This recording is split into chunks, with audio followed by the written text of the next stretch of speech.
Hello, everybody. Whoa, I forgot to make the volume go down. I will do it manually. Haha, there we go. Welcome to SNKronize. We've got animals everywhere right now. Well, Jasmine's leaving now, but we've got Rock on picture over here. Hi, Rock.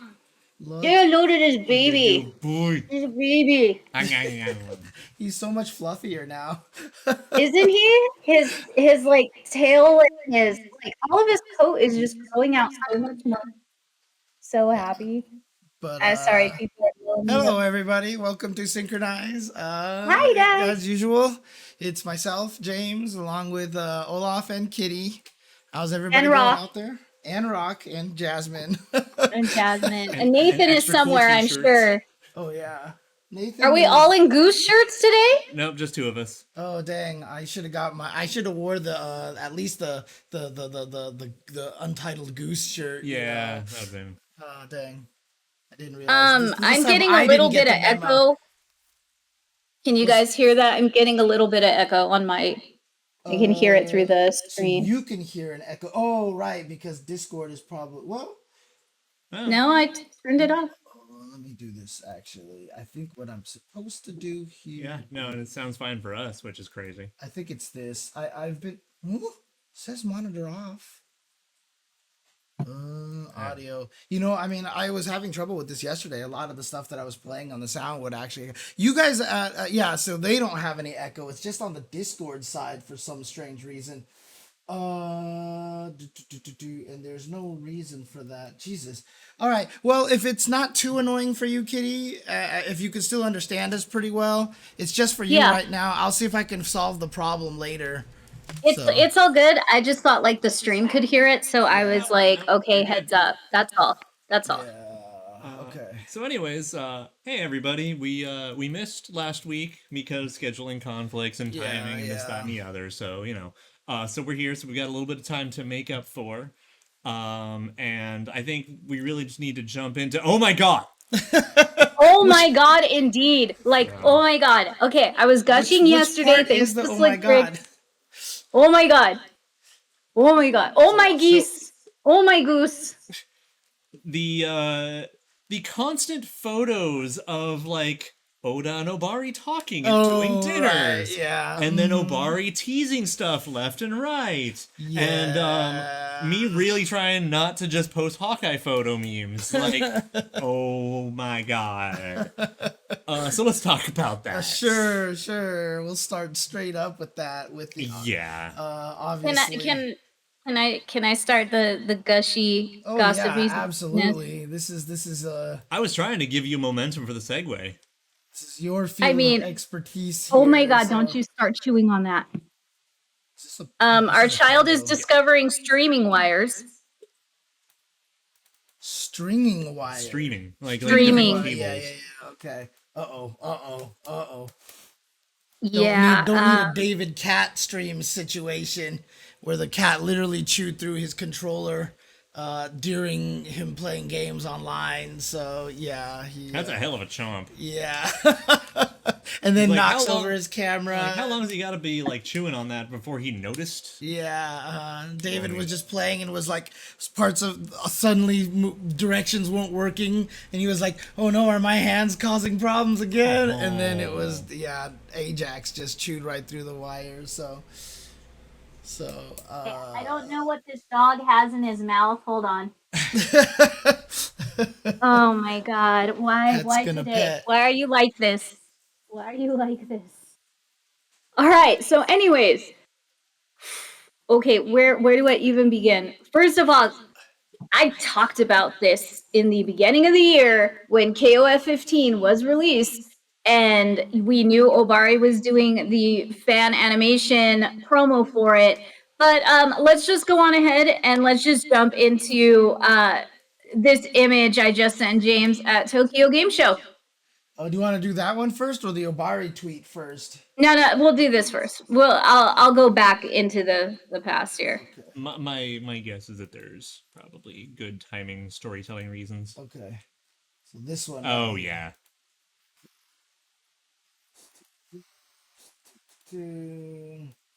Yoink. Okay, so we've got this over here. And ignore the auto translate. Oh yeah. Okay, so yoink here. Whoa, that was weird looking. Are you guys seeing this right now? This, if you didn't see it on Twitter, actually happened.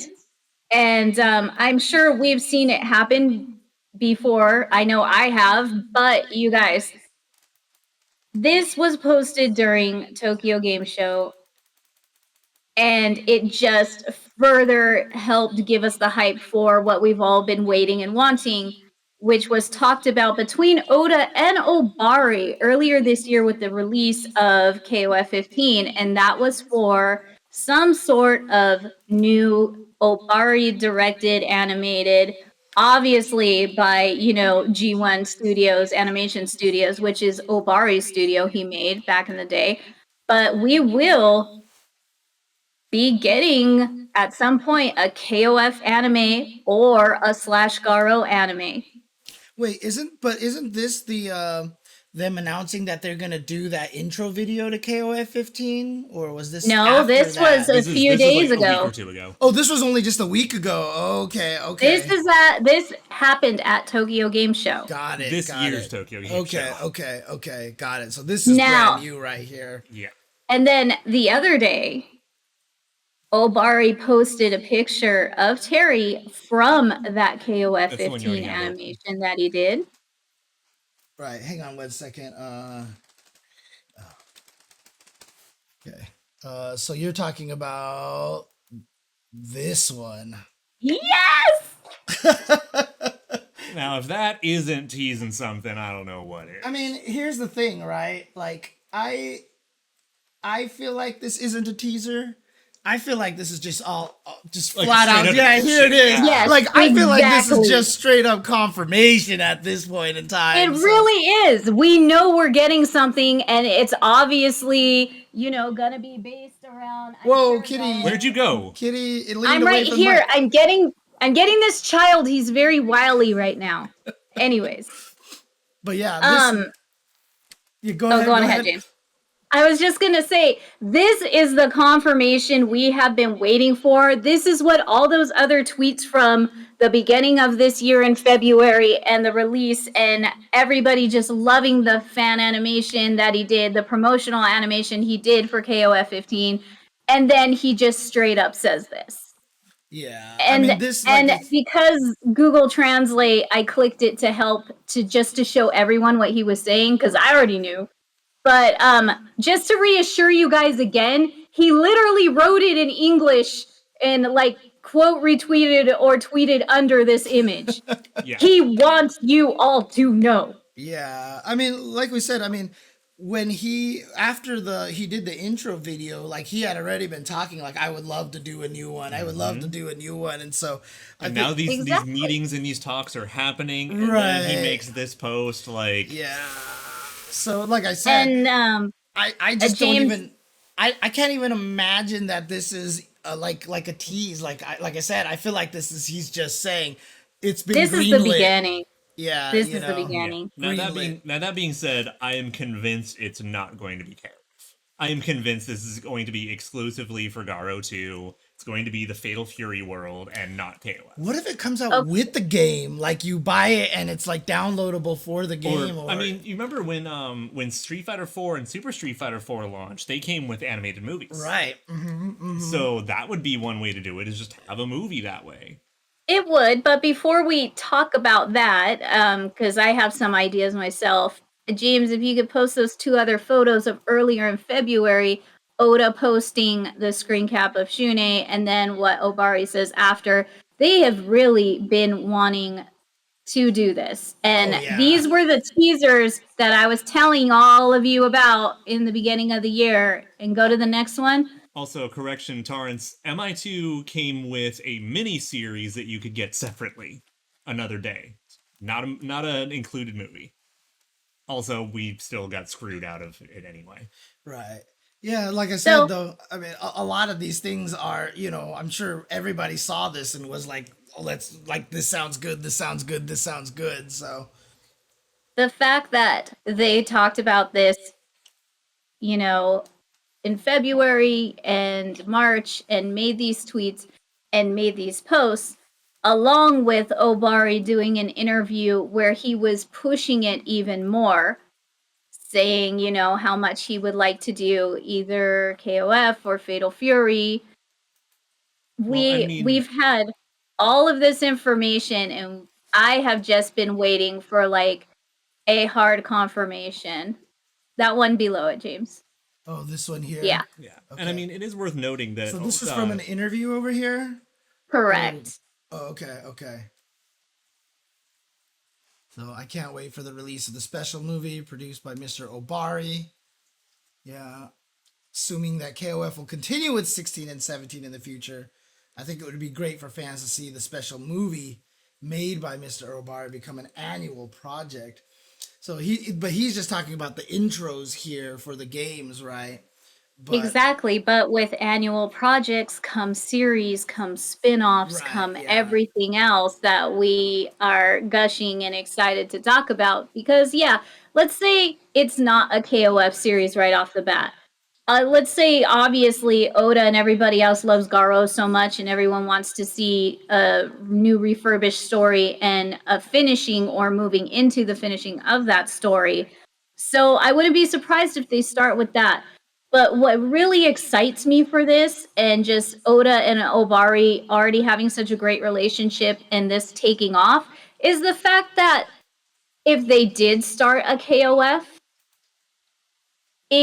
I would want it to go on as long as freaking One Piece, and it could, because there's so many characters, there's so much lore, there is so much they can do, so many series, so many seasons, www.99seasons.not Rick and Morty, but KOF, Fatal Fury, Akari Warriors, artoffighting.com, Masami Obari /Oda. Okay, so I think getting Obari to do a full series, like especially like a serialized constant one, would be like pulling teeth. I don't think that's gonna fly. Right. You know, if we get a whole last season, I'll be surprised. That'd be fucking awesome. But it's one Kitty thing. Can dream. She can. Look, I'm just naming off things that they could do because there is so much that they have at their fingertips. There is just so much going on. There is so many stories, so much lore. There's just like I guess the question is like, what has Obari Studio been producing recently, right? Like, have they still worked on a couple of Gundams? Oh, you don't want me to go down that list right now. Okay. It would take up the whole show. Okay. I mean, the point being is that obviously they're still producing a lot of things they're still doing now. Stuff. So you know, it's going to be everything mech that he can get his hands on. He does all sorts of mech projects, from Gundams, including parody episodes, getting to do special scenes in those parodies. Okay. Oh my god, can we talk about that real quick, please? I love how Obari is such a fan of Let me get one more point out of my way I really wanted to talk about. Is that you have to remember is that when the Fatal Fury OAVs and motion picture were made, Oda would have been at SNK working on Fatal Fury. Right. He probably had some hand in the development and leading up to those anime. So this kind of coming full circle for him too. Right. Yeah. Okay, Kitty, go gush. Okay, so if you guys don't know already, I freaking love Pop Team Epic. It is like my favorite pinned tweet, my best cosplay that went around the world. I love Pop Team Epic very, very much. The fact that when they did their last special, there was a whole Gundam mech intro. Well, guess what? Obari helped animate all that. Yes. So and that's why it looks so godlike. Work, basically. Right, yeah. Yes. Awesome. The fact that he will do all of that, oh my god. And he is a Pop Team Epic fan just like makes me so happy because Pop Team Epic is amazing. So, but other than that, like we were saying, you know, I'm just going to bring it up now. Ever since the 80s, Obari has worked on so many things, including Transformers cartoons over here in the States that we went over. You did it this I time. did it on purpose. That's a gimme, is what we call that. I did that on purpose. But, I mean, he's done Gal Kaiser, he's done mech animes. There's so many mech animes, it's really hard for me to list them all. That's why I'm trying, like, not to go down that list. I mean, some titles we won't mention because we're a family-friendly program. Are we? I was gonna say it. I mean, I'm not gonna stop like you. all of my favorite artists have done hentai things, almost all of them. So it's not a big deal too much. Angels. Something punish. Anyway. Anyway. It's for the best. Yeah, I know. That's why. Yeah.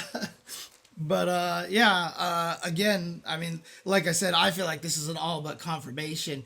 I do think that your thought process of it being a Garo movie, makes a lot of sense as well, because it can also serve as a way to catch a lot of people up on the Fatal Fury storyline leading up to Garo. Yeah. And so, like, if you literally have this movie available with the game, or just put it on YouTube before it comes out, before Garo 2 comes out, to catch people up on the storyline and stuff like that. If nothing else, just do like Fatal Fury 3 and Real Bout, right, and then like tease into Garo or something. Yeah, exactly. And who knows? Maybe I can finally stop being robbed of Anime Mary. That'd be great. Dude, at least she got a whole video back in the day, just like based on her. At least sprite video. At least she got that. I totally picture now that they're gonna be a character that weirdly looks like Mary but's not Mary, and she's gonna be named Maria, and they're straight up gonna just add Alice and then Yamazaki, and I'm just gonna be like, what the fuck? Do not even give them the idea to do that. No, I mean, the thing is that at least Obari has drawn Mary once or twice, so like he's not blind to it. But he was also the one that we talked about last time that put up that changed his Facebook. No, that was Oda. Oh, that's Oda. Oh, okay. Oda. That was Oda. Maybe that was Oda referencing to the Obari thing. I don't know. Bloody know. I don't know, but I just love trying to pick apart whenever they change profile pictures or whenever they do tweets like this. Because has Slick Tricks fallen out of favor for Olaf here? Boy better watch his tongue. Or his fingers. Oh man. Alice. Oh, I see. Alice did nothing wrong. Well, you could say that. You could say that about Griffith too, but I mean, doesn't make it that's right. a different thing. So what I was gonna say real quick, was still talking about Obari and everything. It just blanked. There's so much I have to say. I just blinked out. Your brain is going at 10,000 miles an hour. It really is. Damn it. Let me just warm everyone's heart for a moment. Is that if we get a recap story to help catch everyone up, that means that we're gonna get a few seconds of anime Rick Strap. Oh, that would be fucking sick. That would be sick. All right, I would hope so. And that brings me to what I was going to say. Thank you so much for that. Got you. In other interviews I have read about his KOF 15 anime intro, Obari said that there were so many characters that he loves that he wanted to put in the animation. And unfortunately, marketing and other heads at SNK basically said, we want these ones only. Yeah. Mm-hmm. So he Which was is kind why of... the agent team is completely ignored through the whole video. It's the only team with no representation whatsoever. Not in the 15 intro? In the 15 intro? Yes. That's right. Mary's not in there at all. Yeah, but right? not Vanessa or Luong either. Oh, shoot. Hang on we should watch it. We should just pop that open right now. Hang on, Kitty. There is something that I need to do over here real quick. Oh, no. What's going on? No. Oh, no. No. What is he doing? I'm getting scared. That's me. So we inadvertently got an automated ad break. Yeah, I turned on ads. So I asked my chat, like, hey, would you guys be cool if I turned on auto ads while I play Street Fighter 5? And they were like, yeah, make your money, because like they do the thing where the video pops to the side. Oh yeah. But obviously doesn't work for talk shows like this. Yeah. And I forgot to turn it off. So guys, if anybody in the chat got any ads, it should be only 30 seconds. It should be done. Let me know. Apologies. We're good now. So okay. If you love us, help us make money. Thank you. But yeah, you see this little puppy? He needs kibble. We need that kibble money, all right? And the cats need their canned food money. You know what? That's what we need to come. That's what we need to do. This is our $1 million invention idea. Okay, we need to make gloves made out of dog food. A terrible decision that could backfire very easily. Oh yeah, for sure. But for sure. That is the scariest, worst decision I've ever heard.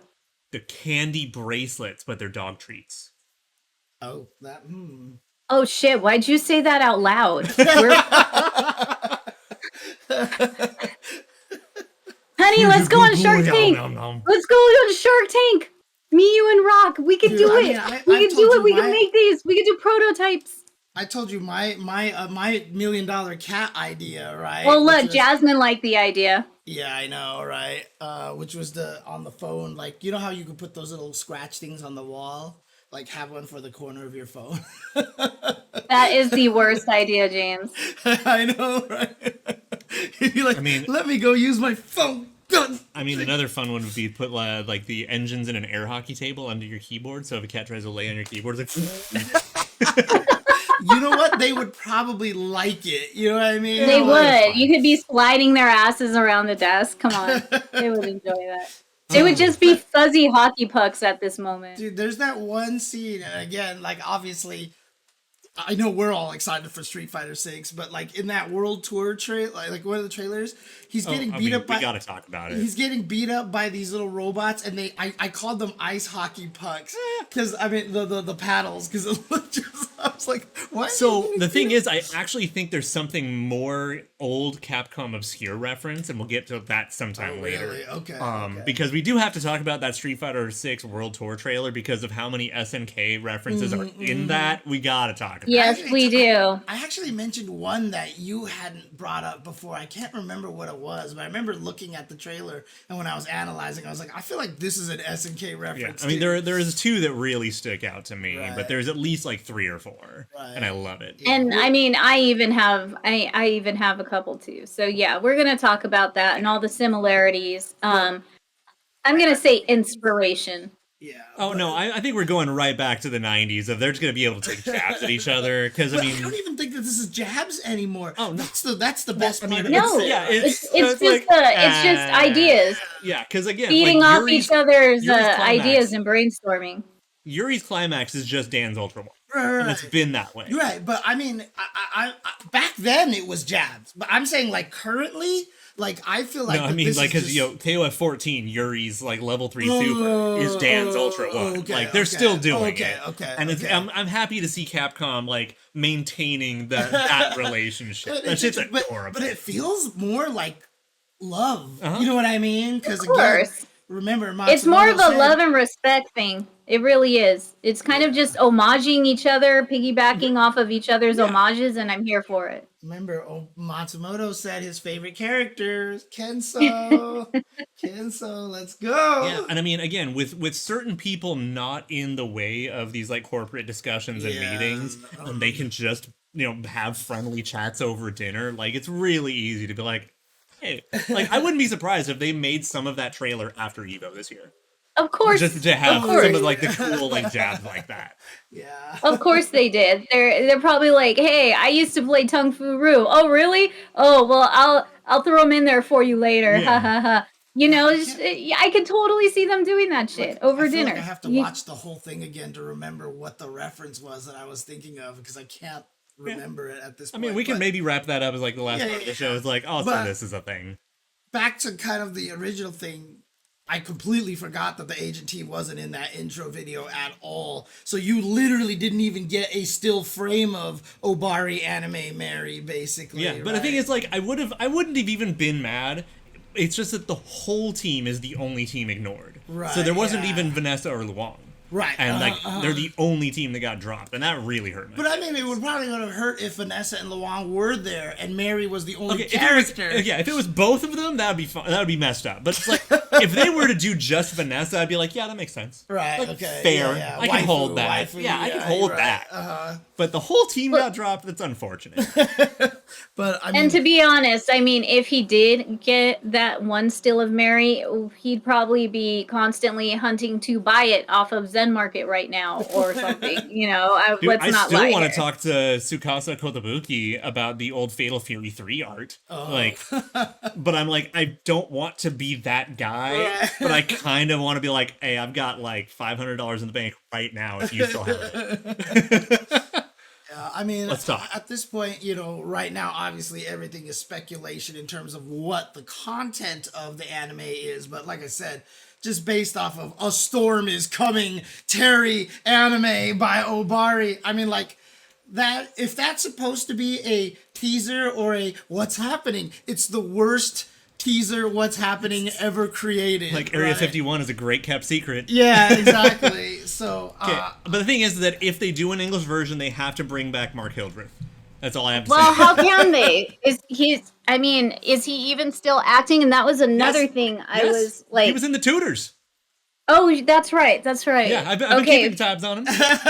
Dude, I know you have, because we also checked in on Joe Higashi, and that was heartbreaking. I mean, the craziest thing about it is, especially in today's age, with everything being rebooted and referenced and having everybody come back for everything, like, I feel like, you know, it's just part of your resume now. Like, oh, the something I worked on 20 years ago got resurrected. So about that, yeah. So fun little fact. If you've played Bloodstained: Ritual of the Night, you will know that Alucard's original voice is in that game, and that's cool. I like that. Right. I found out that the guy who voiced Alucard found out about the speedrunning communities and voluntarily did a bunch of like intro voices for people's streams. Like, he didn't even charge them.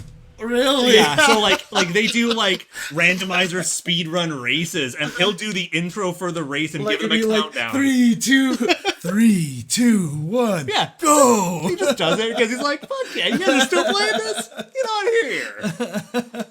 Like, I love that shit. Oh, so yeah, we're gonna drag Mark Hildreth kicking and screaming back to this role. Yeah. Man. But yeah. I mean, at this point in time, there really isn't anyone else who could do it as good as he does. So let's face it. Yeah, he has to. Actually, PK Unit, I'm here for it. Yeah, that's right. He did the voice in the American version of the anime, right? Yeah. Bryan Cranston, aka shoot, why can't I remember the name of the show all of a sudden? Breaking Bad. All I could think of was Better Call Saul. The dad from Malcolm in the Middle. Yeah, the dad from Malcolm in the Middle. I just kept thinking Better Call Saul, which is the spin-off of Breaking Bad. So there you go. But yeah, Bryan Cranston, of course, he was Fei Long in the animated movie, which is amazing. But again, I still prefer the Japanese version, as I gushed about yesterday and got my video DMCA'd because for very obvious reasons. See, I enjoy them both equally for different reasons. Yeah. Like, also, I fucking love KMFDM. So, you know. Yeah. It's true. You're wrong, but, you know, I'm just kidding. Bro. Oh, my God. I love when James throws that in. You never expect it. Yeah, you never expect it. It's like the Silent That's Bob the beauty thing. of it. It's like doesn't say anything, says one thing, you're like, whoa. The one time, like, a month that James is a dick, you're like, good shit. Oh, my God. Oh, we knew you had it in you. Oh, man. Even after 4-something years, it'd start rubbing off eventually. Oh, man. But yeah. Every few months, there's a small release. Yeah. It's interesting. So that's right. This is the question that I wanted to ask. The Fatal Fury 1 and the Fatal Fury 2 animes, obviously, we wanted to do the watch party. Yeah. They took it off right when we decided to do it, like, literally. Do they follow the plots of Fatal Fury 1 and 2, the games, pretty canonically? Close enough. We're going to give them the close enough. Right, okay. And then the motion picture is no. It's just its own beautiful story. So the That's motion just picture all it is they take, like, the basic story beats from 3 and nothing else. Okay. Where it's everyone is running around trying to collect the pieces of this thing for great power, and then you're done. That's the entire similarities. Otherwise, then it's all just whatever. Okay. So basically, and they do tie in the OVAs with a few memories. just, but that's about it. Yeah, basically, like, the biggest difference of the first two movies, or the OAVs, and the canon is Lily McGuire doesn't exist. Right. So, I mean, like, the whole thing then, like, if he did do a Fatal Fury recap of 3 and real bout and, everything going into Garo, it would almost kind of like be him retconning out that Fatal Fury movie then. Well, the thing is that having Fatal Fury, the motion picture, exist or not exist doesn't change anything. Right, yeah. It's just call it like a Gaiden. It's a fun little side story. Yeah. It doesn't actually carry anything. It was pretty much him going, I really enjoyed doing these two Fatal Fury 1 and 2 things. Let me just make a whole movie, basically. Yeah, I mean, honestly, if you retcon out the motion picture, all you're really losing is character development for Mai, so.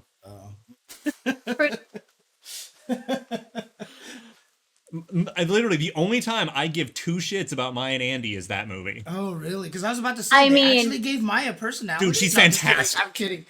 She's fantastic. I actually think Mai's cool. I'm not gonna talk smack about her like I do to Shune or anything like that. Mai gets to be a great character. Andy gets to have a personality. It's fantastic. Okay. Yeah, their scenes and stuff are really, really cute in it. Yeah. But other than that, it's just like, hey, I just want to make a really awesome movie. And what if this happened when they went on a certain adventure? And that's basically it. It's like Fatal Fury, the motion picture adventure movie. That's basically what it is. Was Fatal Fury 3 already out when that movie came out? Oh, okay. So there already was a game canon. Yeah. That they were doing. Now, the thing is, Fatal Fury 3 was not out by the time the movie was being made. Right. They were actually pretty similarly concurrent. I think the movie came out like 6 months after Fatal Fury 3. So they probably just had no information. 6 months before. What the story was, right? But, I mean, again, if we get a movie leading up to it and we get Obari, Mary, and Yamazaki, like, that'd be pretty sick. And the Jins and Hanfu. Yeah. Fucking A. But 20 seconds of Mochizuki. That'd be cool. How would you feel if it was, like, actually full-on KOF, though? Like, I'm fine with this. I have been waiting longer than I care to admit for a good, legitimate, like, KOF anime, especially, like, just fucking cover the Orochi saga. Right. Like, really. Like, because Another Day is fucking awesome, but it's too short and doesn't matter. Mm-hmm. It really was too damn short. You know what happens, right? If they make it a KOF anime, then I guarantee Mary will probably not show up. Fucking right. So the thing is, so Slick Tricks was doing the casting call for SNK stuff a while ago, and I chose to not involve myself in this part of the conversation, but I was like, look. Just cast someone who looks like Mary. She's gonna be in it for 10 seconds tops. Let her be a fucking cameo and walk out. Let's be honest, she's not gonna be important. Oh man, hey, and that would tie her more to the Street Fighter, right? Because she's a cameo, right?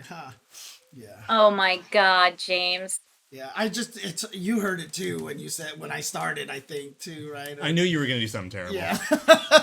Yes. Yeah. So the one where Mai has the milk shirt is the motion picture. Okay. Yes, it is. I saw the first OVA, right? Yeah, you've seen I did see the second one with Krauser. Yeah, you haven't seen the movie yet. You really need to see the movie. That's why we were gonna do the whole watch party for it. It came out on Blu-ray recently. Yeah, recently re-released on Blu-ray. Which is something I'm gonna take care of very soon. Oh, okay. So I haven't actually budgeted myself for it yet, but I'm gonna buy it soon. Okay. Fair enough. I mean, if you really want to do it right, we can do the DVD I have of it. Oh yeah. And then I could show you the hidden special features that are on the DVD menu screen because those are really fun. I think I have the DVD for the 2 OAVs, but not the movie. And then don't forget, we bought the movie on Laserdisc recently, so we can watch that version, right? Dude, we're totally in there. Totally. We're totally in. Let me bust out my Dragon's Lair cabinet, dude. Yeah. God. But we still need to do like some sort of synchronized watch party for Fatal Fury the motion picture somehow. Yeah. We really got to figure that out. Is it back on the Amazon or is it probably not? I'm just gonna check. I mean, go on ahead and check. Maybe with this new release, it might be. I don't know, but I mean, with our luck, it's already been re-updated back on and then retaken down. Yeah. I wouldn't be surprised. I mean, considering the current licensors, we might have a chance of it. Video is currently unavailable. Yeah. It's listed, but it's currently unavailable, unfortunately. So, well, that's lame. I mean, unless part of their licensing is having new exclusivity rights or some shit, I don't know. Because it's a Discotheque is the ones that have the current license for republishing it. Oh, wow. And they've actually like added scenes back and had to redub them with a couple of them with new cast members. Really? Yeah, which is like this whole thing we found out with Joe's original voice didn't come back, so they had to recast him for the updated role. Okay. And that's where we found out that Joe's original voice just said fuck all this and just left that life completely and doesn't act. Interesting. Yeah. I don't know any further details than that, but it's like, he seems to just not be involved anymore. Okay, that's fair. But Hildreth still does stuff, so. Dang. Okay. Well, anything else that you wanted to say about the anime? I mean, I know Kitty could talk for the next 2 hours about it. Probably. I could, no problem. And I'm just gonna say, if we get an English dub, I want a cameo voice, just to like, hey, like if I just get that much, I'd be fine. That'd be good. Yeah. Hey, look, I can be whatever commentator in the background during any of the matches, right? You could be, maybe, they'll have another like wrestling match and you could be that commentator. Dude, totally there's always a fight going on. There is always a fight going on where they're at a fight at a wrestling arena, at a Muay Thai battle. Like, they're always somewhere where there's a commentator needed. Every fighting game anime have a wrestling ring scene, right? Practically. For the most part. I think OAV2 is the only one that doesn't. And I can't even swear to that. Because even the Street Fighter 2 had it with the Zangief Blanca match, right? So yeah, and I mean, Fatal Fury the motion picture opens with Joe versus Hwajai. That's right. Yep. Okay. Yeah. Okay. Because I think in Fatal Fury the motion picture, every single character from Fatal Furies 1 and 2 has a cameo, except like maybe Michael Max. Like everyone else pretty much pops up, and Kim's sons, who are children, like actual children. Oh, dang. And they're angrily watching their dad get his ass kicked. Hey, spoilers. So, yeah, come on. What? That doesn't mean anything. But yeah, because I really think that like Michael Max is maybe the only character that doesn't have a cameo in that movie. Dang. From 1 and 2. But he's in one of the backgrounds in 15, right? So yeah. Which is more than a lot of characters can say. They were making up. They were making up for the movie. There you go. Yeah, and I could be wrong. He might still be in there somewhere, and I just didn't notice or don't remember. Right. Now I just want to try and find as many cameos as possible. He's gonna be in like one frame in the background or something, I mean, I'm still sad that like Mary and Yamazaki didn't actually get cameos in there in any capacity. Right. Yeah. But like, they developed concurrently. Right. Exactly. I mean, it's just it was always one of my favorite things that in Final Fight 2 that Chun-Li was in the background of the first stage, right? Always love finding those little, and that was again, sorry to keep doing this, but the Street Fighter 6 trailers, like just seeing all the little references. There's so much. Like we may literally just have to like do a stream later. Like it's getting like there's so much cool shit. Right. Dude, Dawson stages. Okay, how much did I talk about that the other day? We could have done it. We need to do it. We just need to do it. We need to do it. But okay, going back to the KOF anime, I was selfish and I already started being pathetic and saying, hey, if you need a Japanese or an English voice for somebody, please let me try out. Please let me just have the chance to audition. Hint, hint, cough, cough. So I've done it. I've done the shameless, nudge plug too. Yeah, so. No, I would love to do any sort of voice, but honestly, if I just get to be like the guy in the ship stage of Samurai Showdown in the background, like, fuck yeah! Like, I'm fine with that. Exactly. Let me at least have that. And you gotta do it like old school anime, just, like... somebody asked me what if I was... asked me what if I was the little kid with one pant leg up, and I'd be like, hell yeah, I'll definitely do a young boy Ash Ketchum. I will fucking voice Shune. I don't fucking Armika, care. Let me Naruto. be part of it. Yeah, I'll be Shune, sure. I don't care. Just give me something. I'll voice Ketso, because no one else probably would want to. Oh, man. I would even voice Kyo. Man. Okay. That's how much you want to be in there. I respect Let me be involved. Let us be involved somehow. I mean, we could just be like 3 people fishing in some scene. I don't care. Just as long as we're up in there. That's all I care about. Dude, oh no, you know what? I want to be the little girl who tells Terry that he sucks at fighting games. What? Yep. Is there one in yes. every movie? There's a little girl that tells Terry he sucks. James, have you seen that GIF of Terry sitting at a Neo Geo machine and playing he's just games? Sitting there playing Neo Geo at a candy cab. There's a little girl watching him, and she's like, "Gee, Mister, you suck." Nice. Yeah, we really need to just watch the motion picture soon. Okay. Jesus Christ. Okay. Hopefully we can have that watch party, but if not, you need to watch it. Okay, so yeah, we just spent the past hour, almost an hour, talking about the whole Obari thing. So we should probably change topics before. I mean, do we really have to though? Like, can we? We probably should. Well, how's this? We promise we'll go back to Obari later. Hey, we didn't say when later.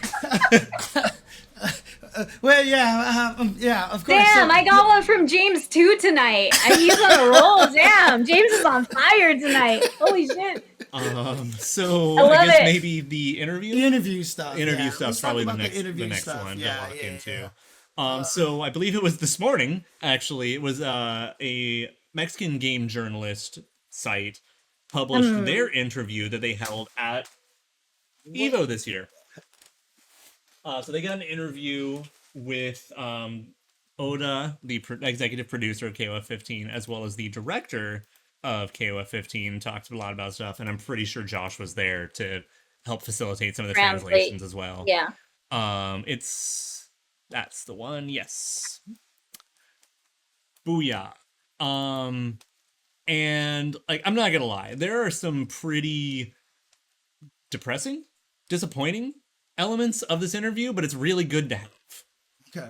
You're gonna want to translate it because neither of us are fluent in Spanish.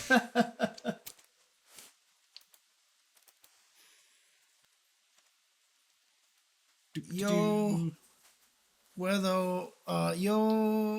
okay. Oh, don't even try. No. I tried for half a second, and if either of us try it, we're just gonna end up making terrible mistakes. Like we're just we're gonna make more than half of our community angry. So please don't. Now, for the record, I definitely recommend reading this whole interview for yourself. There's a lot of cool tidbits, and it's nice to see some of the lines about showing love for Latin America and stuff like that. Mm-hmm. But let's jump to a couple of the major highlights here. Okay. Scroll down a little bit more. Hey, you did cool stuff. I like stuff. Implementation of skins is popular among players in fighting games. It also is great for generating income. Can we ever expect this in KO 15? There are no plans at this time. We do not plan to sell skins for this game. Bro! Alright, I gotta change the camera angle just so we can get full Olaf on screen here.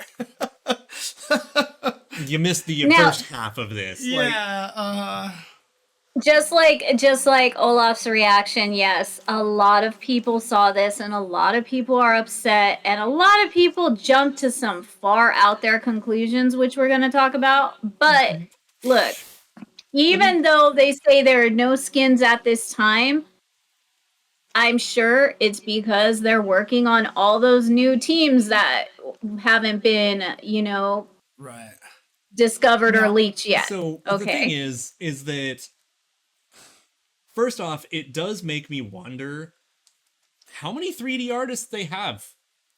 They might not be able to spare artists off of those characters to make more costumes for existing characters. Right. I mean, you guys, Street Fighter 5, a lot of those costumes were like outsourced. So and so this is where my take on this again, like obviously there's going to be a lot of people are going to be very angry and being like, what are you doing? Like, so I mean, if anybody at SNK is listening, like my perspective on this is that I think that if you outsource costume making, the returns will be greater than the costs, right? Because again, Street Fighter 5, I think, is kind of already a proven model that this is working, right? And honestly, League of Legends, because that's what 90-something% of their total revenue is just costumes. Yes, it's just costumes and colors. And then on top of that, though, we were talking about this a little bit earlier, but there's this like one, it's evergreen content. Like as long as the game exists, people getting into the game can buy the costumes. But what this also does is it creates incentives in the future, because what you look at what Capcom did when they released their, every 2 years they released the compilation version of the game, and it always came with all the previous costumes, right? And that's a great incentive for people. I bought the latest Street Fighter V Definitive Collection. Well, it wasn't Definitive, the Ultra whatever Street it was Fighter. called, Yeah, whatever it was. I bought it because I was like, ooh, I can get all the costumes. It's $30, right? And so what happens is it becomes a future incentive for people to also pick up these future things. And I do suggest to SNK that they also go the Capcom route if it's financially feasible to release the collectors, like the at the end of year 2, when all the DLC is said and done, then you're like, hey, here's a fat bundle. Right, exactly. And if you put a bunch of costumes in there, that gives a lot of people the incentive to buy that. And so not only are you making money previously by selling the costumes, but you're also going to generate money from people going, hey, that's value that I want. Because again, I never bought costumes for Street Fighter V, right? Oh, I definitely did. I'm just not a costume buying kind of guy, right? But once I bought that edition and have the costumes, I use the costumes for everybody, right? Like, people like this stuff. Okay. Like, now, I do want to point out, and I don't know how much of this is a translation element, but I do want to point out one thing semantic about it. We do not plan to sell skins. Right. How many of the DLC characters so far have come with an alternate costume packaged with them? Right, 2 of them, right? Exactly. 2 sets? Right, 2 sets is what I meant. Yeah. 2 teams, yeah. Yeah, Team Southtown and Team Awakened CYS. Like, the main thing is that the launch roster kind of got screwed on costumes. Right. I mean, again, awesome if they're giving us the costumes for free. That's cool. But The shit prints money. as a consumer, but as a person who also wants SNK to be successful and to have the budget to keep making KOF 15, thank you for the free costumes, but sell them. Yeah. There are so many costumes from so many games that they've had in the past.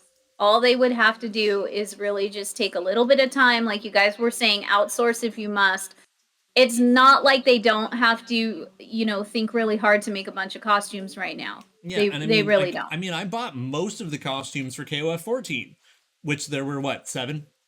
Right, yeah. And, and again, then SMK Heroines, all the alternate costumes were on board. Right, yeah. Yep. Mm-hmm. I can't believe I'm going to say this. Please nickel and dime me. Yeah, I mean, honestly, again, as SNK fans, this is starting to get me into my economics rant and stuff like that. But, the thing is, what we've learned from the Kickstarter and the internet era, where we've left the brick and mortar store kind of model where we had to have supply and demand, right? You had to find the price for the people who are the fans and for the people who might be mildly curious, right? You had to find the perfect balance. That doesn't exist anymore with the internet, right? Fans want to spend money on the shit that you do, right? Very few people buy music, but if my favorite band comes out with something, I'm buying it because I want to support them. Between me and Kitty, I don't even remember how many times we've already bought KOF 15.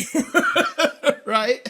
And honestly, the way we could talk about that a little bit, Frostbite, but the way that I mean, just look at the people in the chat right now, and ever since you guys have been exposing me to the SNK fan base, it's a rabid fan base, right? I mean, there's a reason why you guys buy all the coasters and buy all the little signs and everything like that. Art books. People want to spend money on things they like. It's just really what it comes down to. There are people who won't, but you're not going to get money out of them no matter what, right? So, yeah, you remember they did that study with Napster? Is that most of Napster's user base was actually using it as a way to demo the music before they went out and bought the CD? Yes, and I have definitely grabbed things from Napster or, other, downloaded a torrent of a movie or something. Like, actually, I've never downloaded. Do you have any idea how many Japanese music CDs I would buy if they came out here? Right. That's another thing too. We didn't have certain supplies. That's what it was. I've definitely, back in the day of burned games and stuff like that, I have definitely played a bunch of games that I later on went and bought because I was like, this game is way too good. You know what I mean? Honestly. Let's be honest. The first time I played Maximum Impact Regulation A, it was not a real copy. Right, exactly. But as an American, fucking good luck. Right. Mm-hmm. I mean, one of my favorite games that I ever played on my DS, I definitely had like a RAM cart or something like that. And I just downloaded for fun was Picross on the DS. And the amount of enjoyment and hours I put into that game, I definitely bought a copy of that game afterwards, and which I probably would have never done.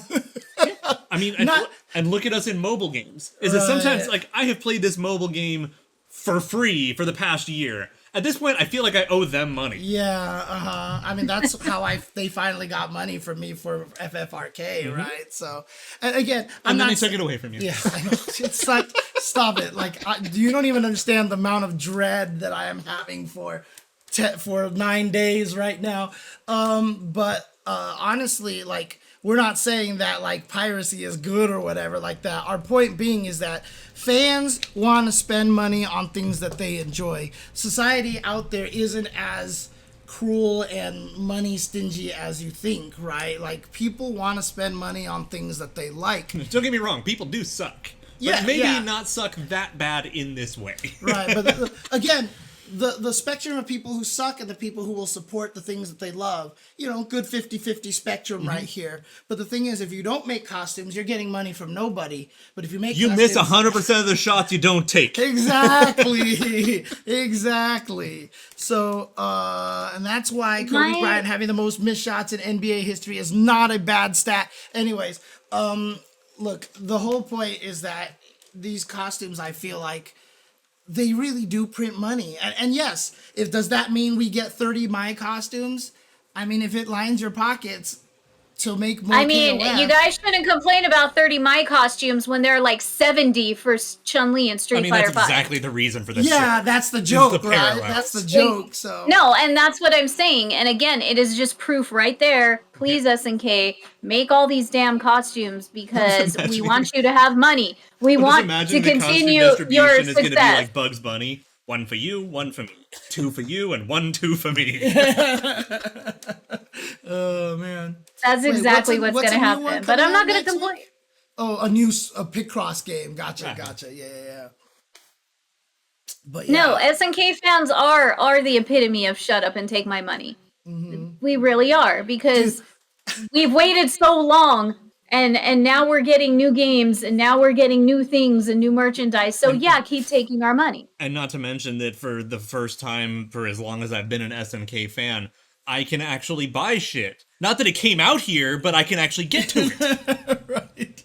With our friends at Zen Market, or the fact that they had the SNK online shop that they took away from me. Right, exactly. And it's funny too because in the Street Fighter 6 trailer there was the one part where they showed all the stickers. Well, one of the photos. Oh yeah, from the booth. That they had all the stickers, and I was like, please put these on coasters. Please do all this stuff. And I literally on my stream was like, please learn from SNK and learn how to merch your characters and your games, please. Dude, could you imagine if like the Tokyo Video Gamers actually had like a Street Fighter pop-up the way they had that recent SNK one? Oh man. Holy shit. Dude, and the Samurai Showdown coasters, which are the coolest things like ever made. Like if they came out with a Street Fighter 6 pop-up shop that was SNK like, that had that artwork that's from that World Tour intro video, like in coaster form, on t-shirt form and all that stuff like that, then I would be calling our friend in Japan a lot as well. So, I mean, seriously, and SNK's good at that. And to see the kind of rabidness that the fans have, they will buy the costumes. They sold out of Iori's and had to reprint him 3 times. Yeah, and I mean, it's not like you don't have. Well, how many KOF games have there been? Costumes of Athena that you could put out, I'm really happy how you calculated that. That was good. That was good delivery. Yeah, so I mean, clearly you Except have 12, that didn't count. Okay, fair. But you clearly have a lot of people out there. And again, like I said, the thing I don't want to do is be mad at SNK, be like, you jerks, you idiots kind of thing. This is literally me trying to like plead my case to them that this will actually succeed. You know, like I feel like that this is a good call. And again, it's evergreen content. Once you create it, it's just there. Even if they go to a KOF 16, the game will still exist on Steam if people go back and buy it. If there's a retro scene for it, you know, once we're at KOF 18, you know, people could still buy this, right? It's digital content, which is nice. So and that's what people want, and they want the merch. So SNK, please listen to us. We want you to succeed. Just put out all the SNK heroine costumes, okay, for a Valentine's White Day bundle next year. All right, you will make so much money. All you have to do is something, you know, like that, and there you go. The fact that they said, what was it? We're not selling. We do not plan to sell skins for this game at the moment. At the moment, okay. At the moment, we do not plan to sell skins for which means maybe we can change their minds. Yes. Maybe we can change their mind. I mean, the best thing you can do right now, honestly, put out a Mai costume, see how well it sells. Just put out one costume. I'm sorry, no, a Mai and an Iori. And an Iori, dude. Yeah. Dude, if you play... no, you know what? And I will even consider, depending on how they change his balance soon, a Shune that has more mass appeal. Okay, fair enough.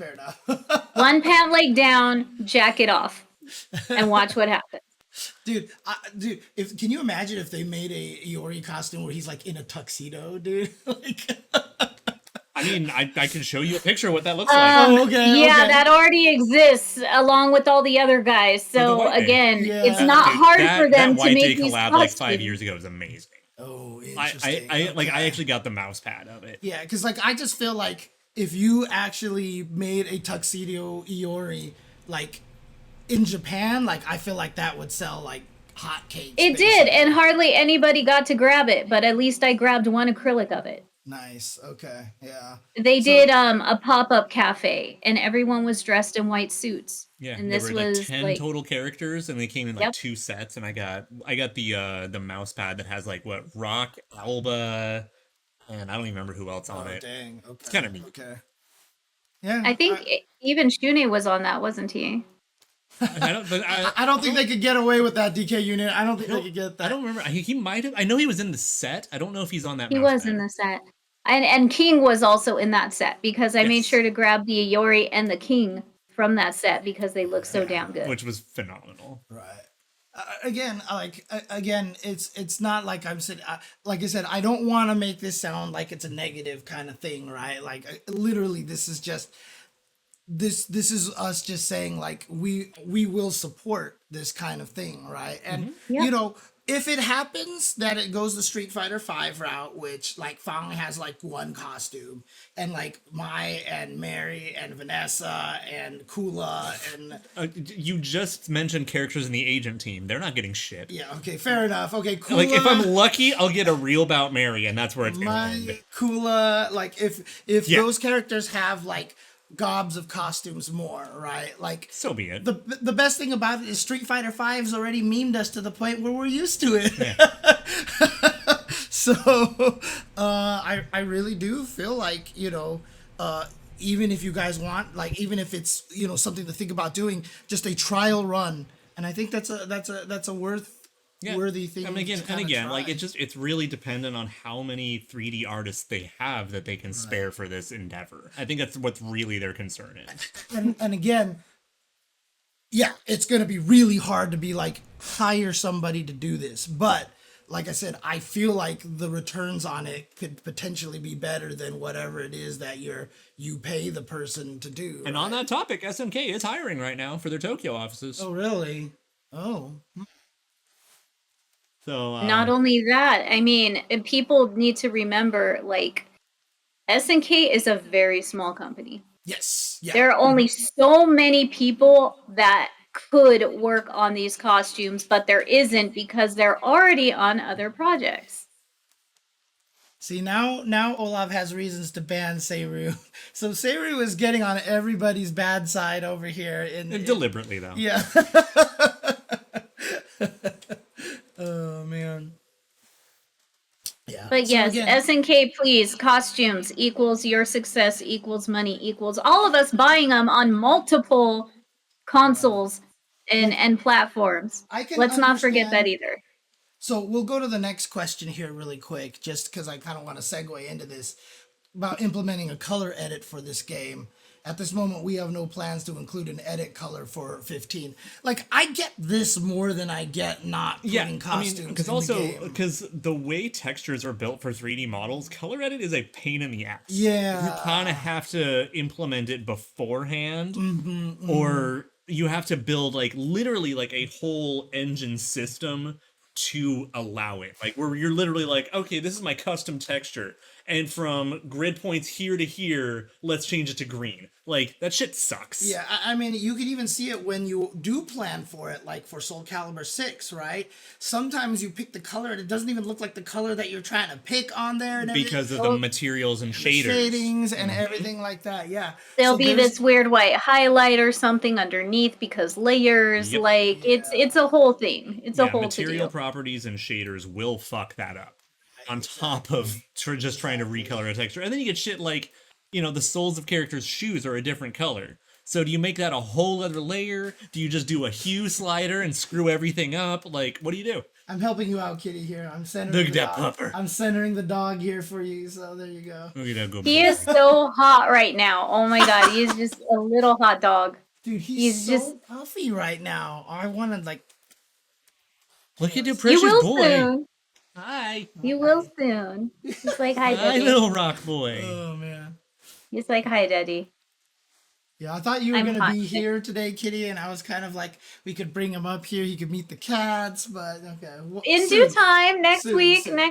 Yeah, maybe next week. Because he has a vet appointment next week, and then after that, we'll be up there. Okay. So we'll do this show. And then, so the rest of the article, they talk about like balance. How do they have outside influences and how they determine balance, blah, blah, blah, blah. So just give that part a read. I'm not going to, sit here and just basically ruin their content and clicks by reading it out loud to you. Yeah, go check it out. So, and they talk about matchmaking, though. Oh, they talk about matchmaking. They do talk about the matchmaking. And long story short, they said, we can't reproduce the issues everyone's having in our Japanese test environments, so we don't know everything that's wrong. But we have found a few things, and we've already started fixing those. Yeah, so some things we can't reproduce because they just don't happen.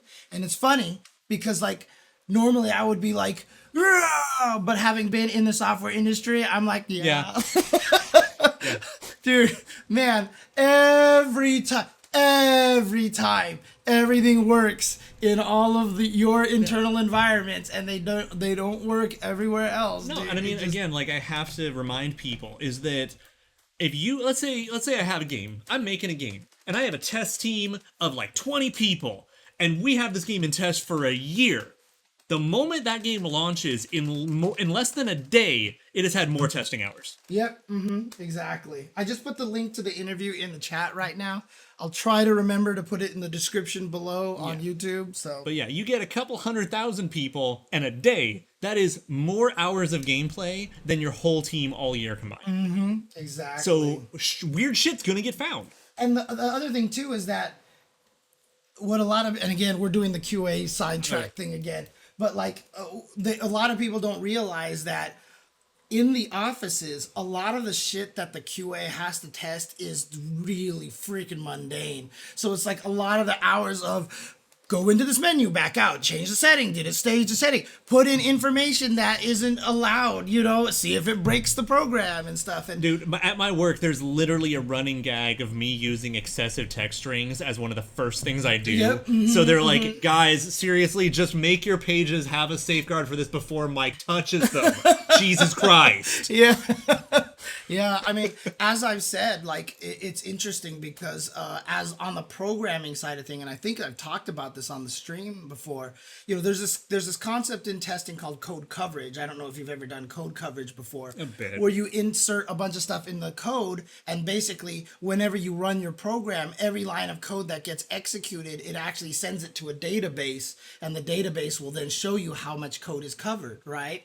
If we played a game, or if for almost every program out there, if you run the thing like it's supposed to go, you will probably cover like 25-30% of the code, because so much code is to handle errors. And that's how careful you have to be, and it's just hard to make sure that you make it right. And so it's a it's a thing. And so what was that post I read you today before the stream started? Is as a coder. That's right. Yeah. I definitely, I think I liked it. Yeah. Oh, come on. Oh, is it not refreshed? Yeah. Oh, wait. There we go. I think we're here. Of course, it's not. Okay. But it was the whole thing of basically like as a coder, like, your orders of concern from least to most. Right. Yeah. Your orders of concern from least concerning to most concerning. My code works. My code doesn't work. My code doesn't work and I don't know why. My code works and I don't know why. Yeah. It's really concerning. Yeah, it's funny because as a programmer, whenever I code something complex and then I compile it and I run it and it works the first time, it's like more stressful. Yeah, it's not relieving. Yeah, when it works the first time, I'm like, nothing works the first time. Yeah, so what's actually wrong? Right, what's going to explode? Oh, man. But again, check that article out. And, you know, obviously the matchmaking, it's interesting that they talk about the fact that they can't reproduce a lot of the issues. And, you know, while there is a little bit of concern for that, and, you know, it's kind of upsetting, you know, one of the things that they even might want to consider doing, again, and this is a tough thing because this is not something that Japanese devs do very often, right? Again, this is not against SNK or anybody, but this is just common cultural practice in Japan, is that you don't like to admit mistakes or anything like that, right? But if they actually put in an option maybe on the PC version or something like that, that if a connection breaks or something, or hey, I accept error reporting, or hey, I accept to send data. So basically, while they're pinging, while looking for matches, it can send data to them or something like that. The problem is that then it starts falling under GDPR bullshit. So then it turns into like 5 new waivers in EULA. Yeah, it's true. Yeah, for sure. I mean, at my word, actually, it might not be so bad because I think Steam covers that mostly automatically by being just part of Steam. Right. Yeah. But any other version, I guess. That's why I said PC specifically. Yeah. Anyway, so yeah, go read stuff. But yeah, I mean, just actually one last thing on this before we change topics. Part of the thing is that in test, most of the time you have kind of an optimal environment or semi-optimal, and you're looking for the happy path. So getting shit to, like, especially getting a network to break when your shit runs good is not necessarily the easiest thing in the world. Like, literally, all they have to do is just take their whole test suite to America for a week. They'll be fine. Jesus Christ, dude. That's the ultimate test right there, honestly. I mean, speak of the devil, Kitty just dropped.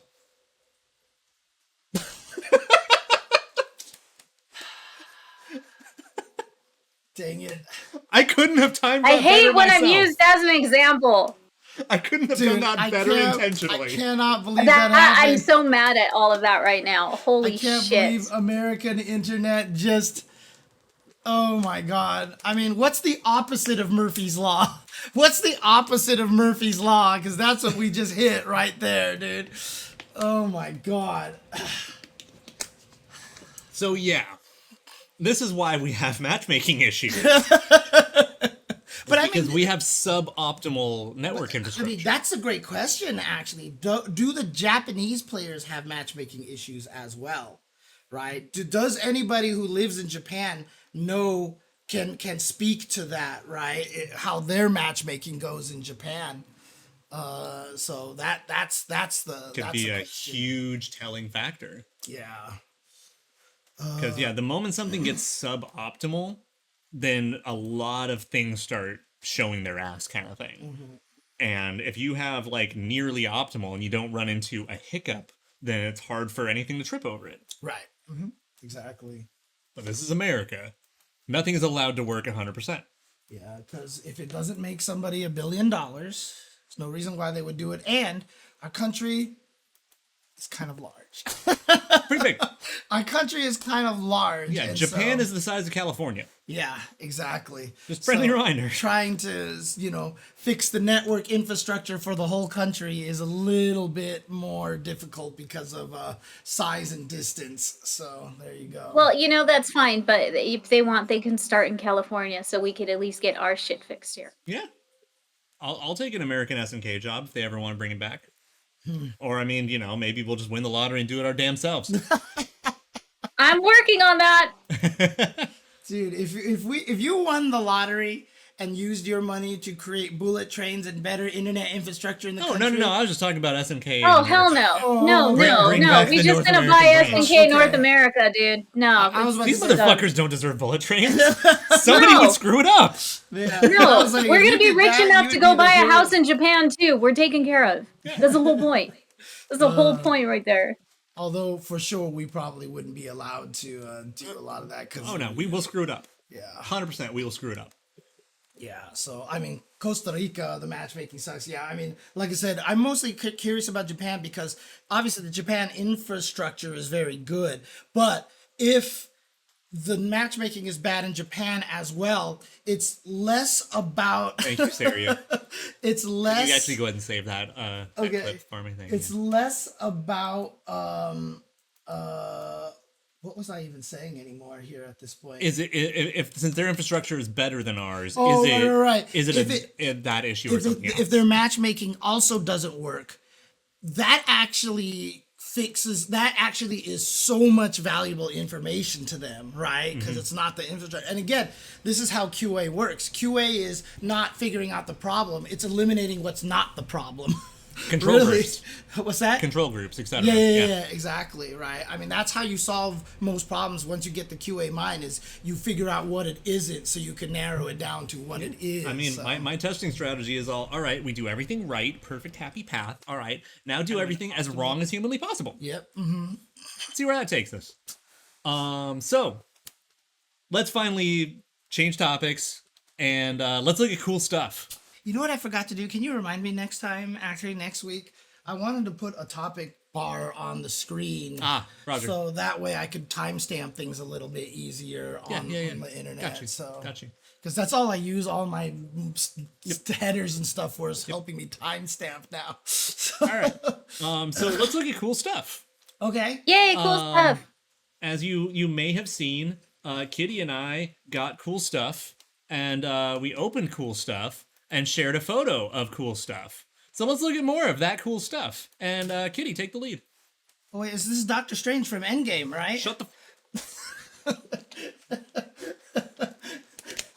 I'm so glad I'm not there to smack James across the table. Seriously. Oh, man. But if you guys didn't see our tweet, the Orochi team... Part of the Orochi team with Ginormous decided to unbox our Lord and Savior, and here he is. I really want to see the back of this because I want to see how the arms come out of his back. Oh, but you will. Oh, okay. Also, I mean, besides, like, it's actually surprisingly naturally. Really? Okay. It looks so smooth, like it's not even jarring at all. I'm like, oh, so that's what it would look like. Yeah, that's actually perfect. I mean, ish. But yeah, and so, I mean, this statue is fucking sick. Like, I was really excited for it, and then we opened it up, and I was surprised and impressed. Like, this thing's ridiculous. I was intimidated because I didn't realize how freaking big the statue was with all the arms. The statue looks ginormous, dude. 1/4. He's a 1/4 scale. Oh my god. Yeah, so he is a 1/4 scale big boy. So bottom of the base to the top of his hands in this pose is more than 2 feet, I believe. Jesus. Also, I love the background manipulation here, by the way. So just as an FYI. So Thank you. With the you knowing the location. Yeah. And, oh no, she knows some tactics. I mean, cosplayer. Hello. It's a light up base, huh? Uh-huh. Okay. Yeah. We'll get talking about the light up base tool. The shadows that it casts on the arms and stuff is beautiful here. So this is absolutely a piece where it needs its own special lighting, even though it has it underneath. Like you really want to add more to it, and that's why I had so much fun with the lighting in the room and doing this. So I could really showcase all of this off. So obviously, just first and foremost, obviously we have to thank our friends at Spec Fiction for letting us take the reins on this and show off how freaking cool it is. And letting us still borrow the podium to display it on for the purposes of this thank you. Thank you so much, Spec Fiction. You guys are awesome. Again, they let us hold on to the podium after Evo so we could do this unboxing along with another one that we'll talk about next week. And I actually want one of their podiums because it's the perfect way to display a badass statue just like this Orochi. I still have in the garage, buried in the corner there, is the old stand that Justin had. The glass trophy stand? The glass trophy stand. Is that something that you guys might be interested in? Maybe? Okay, yes, but I don't have the real estate for it right now. Yeah. No, I totally want it when the time is right. Okay, yeah. Yes. I mean, it's absolutely yours if you want it. Let's just put it that way. Like, that's for sure it's yours, so. Swell. Well, thank you and thank Justin. Yeah, basically, yeah. I just keep saying it'd be really funny if Justin hopped in the chat and was like, hey, yo, now I got my home up here. Can I have that back? Yeah, I know, right? Dude, he doesn't have real estate. He has too many one-up arcade boxes over there, dude. Exactly. Wonder how that happened. Yeah, I know, right?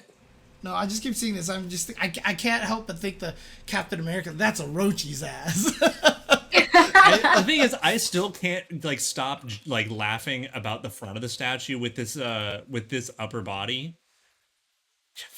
I don't understand why it does that. Right, you can see that I'm not doing anything, right? But I love the hands at the bottom kind of just showing off his glorious shining crotch. Yeah. Yes. The way it's lit up, like his crotch glows so nicely, and then the hands are doing the old wrestling. Ha! You got your the Degeneration X. Yes. Oh, see, these are the thumbnails. See, that's why they're not as clear. So I always have to click on it. Zoom, But then our great reveal photo of all this, we had a little bit of fun. Oh yeah. Oh, you guys got back into the cosplay. I saw this. Yeah. You guys got back into the cosplay. So that's why this is the picture that showed me exactly how big this thing is. Yeah. How ginormous. Yeah. So that's the other once you look at us. So he comes with a not multi-hand torso that's in my hands.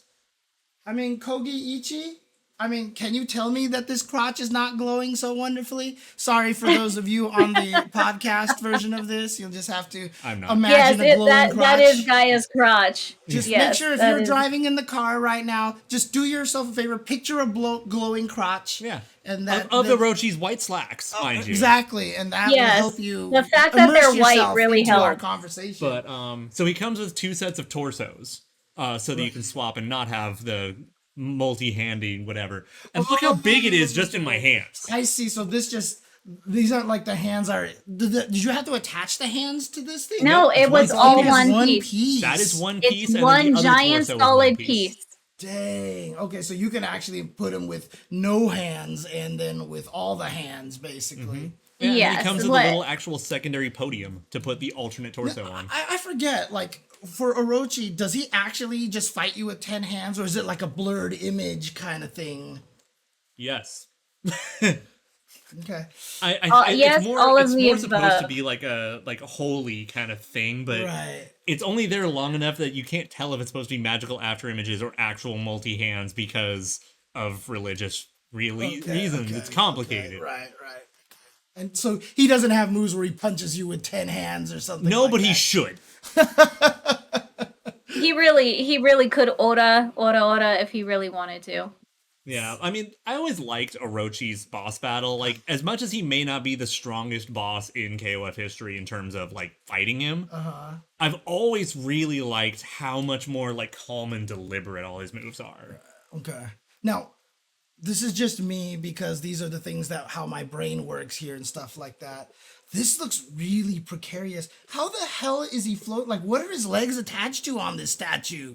So, now that is a really cool thing that we talk about in the unboxing video that will get uploaded later this week. But go on ahead, Mike, because Mike is the one who pointed it out. But so from a design element, you see the rocks that are floating on the energy?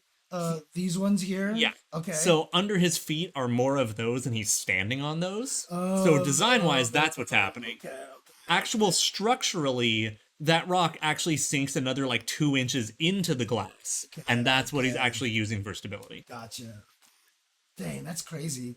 Yeah, because I'm looking at this and I was like, is that actually he's standing on something, or is that he? And it feels like my panic is trying to kick in. Like, I feel like if you tilt him, he's so heavy, it's just gonna snap off. So honestly, I was genuinely surprised how well balanced he is. Right. He's actually really stable. Okay, he awesome. Really is. I mean, we would boop the podium and he wasn't moving at all. Right. Yeah, he's like, I mean, but like I said, I wasn't even scared of him falling. I would just imagine like if you just tilted him by holding the base. Like his legs would just like whatever his feet are connected to. No, those are in there really deep. He is pretty sturdy up in there. Also has a magnetic link on top of it fitting into the socket there. Yes. So that doesn't fall out either. Yeah, for sure. So he's he's super sturdy. I was pleasantly surprised. Okay. And if you go a little bit lower, so everyone could just see the base itself. Bring him back to the Luffy statue, huh? Go like this, or do you want me to go to one of the other pictures?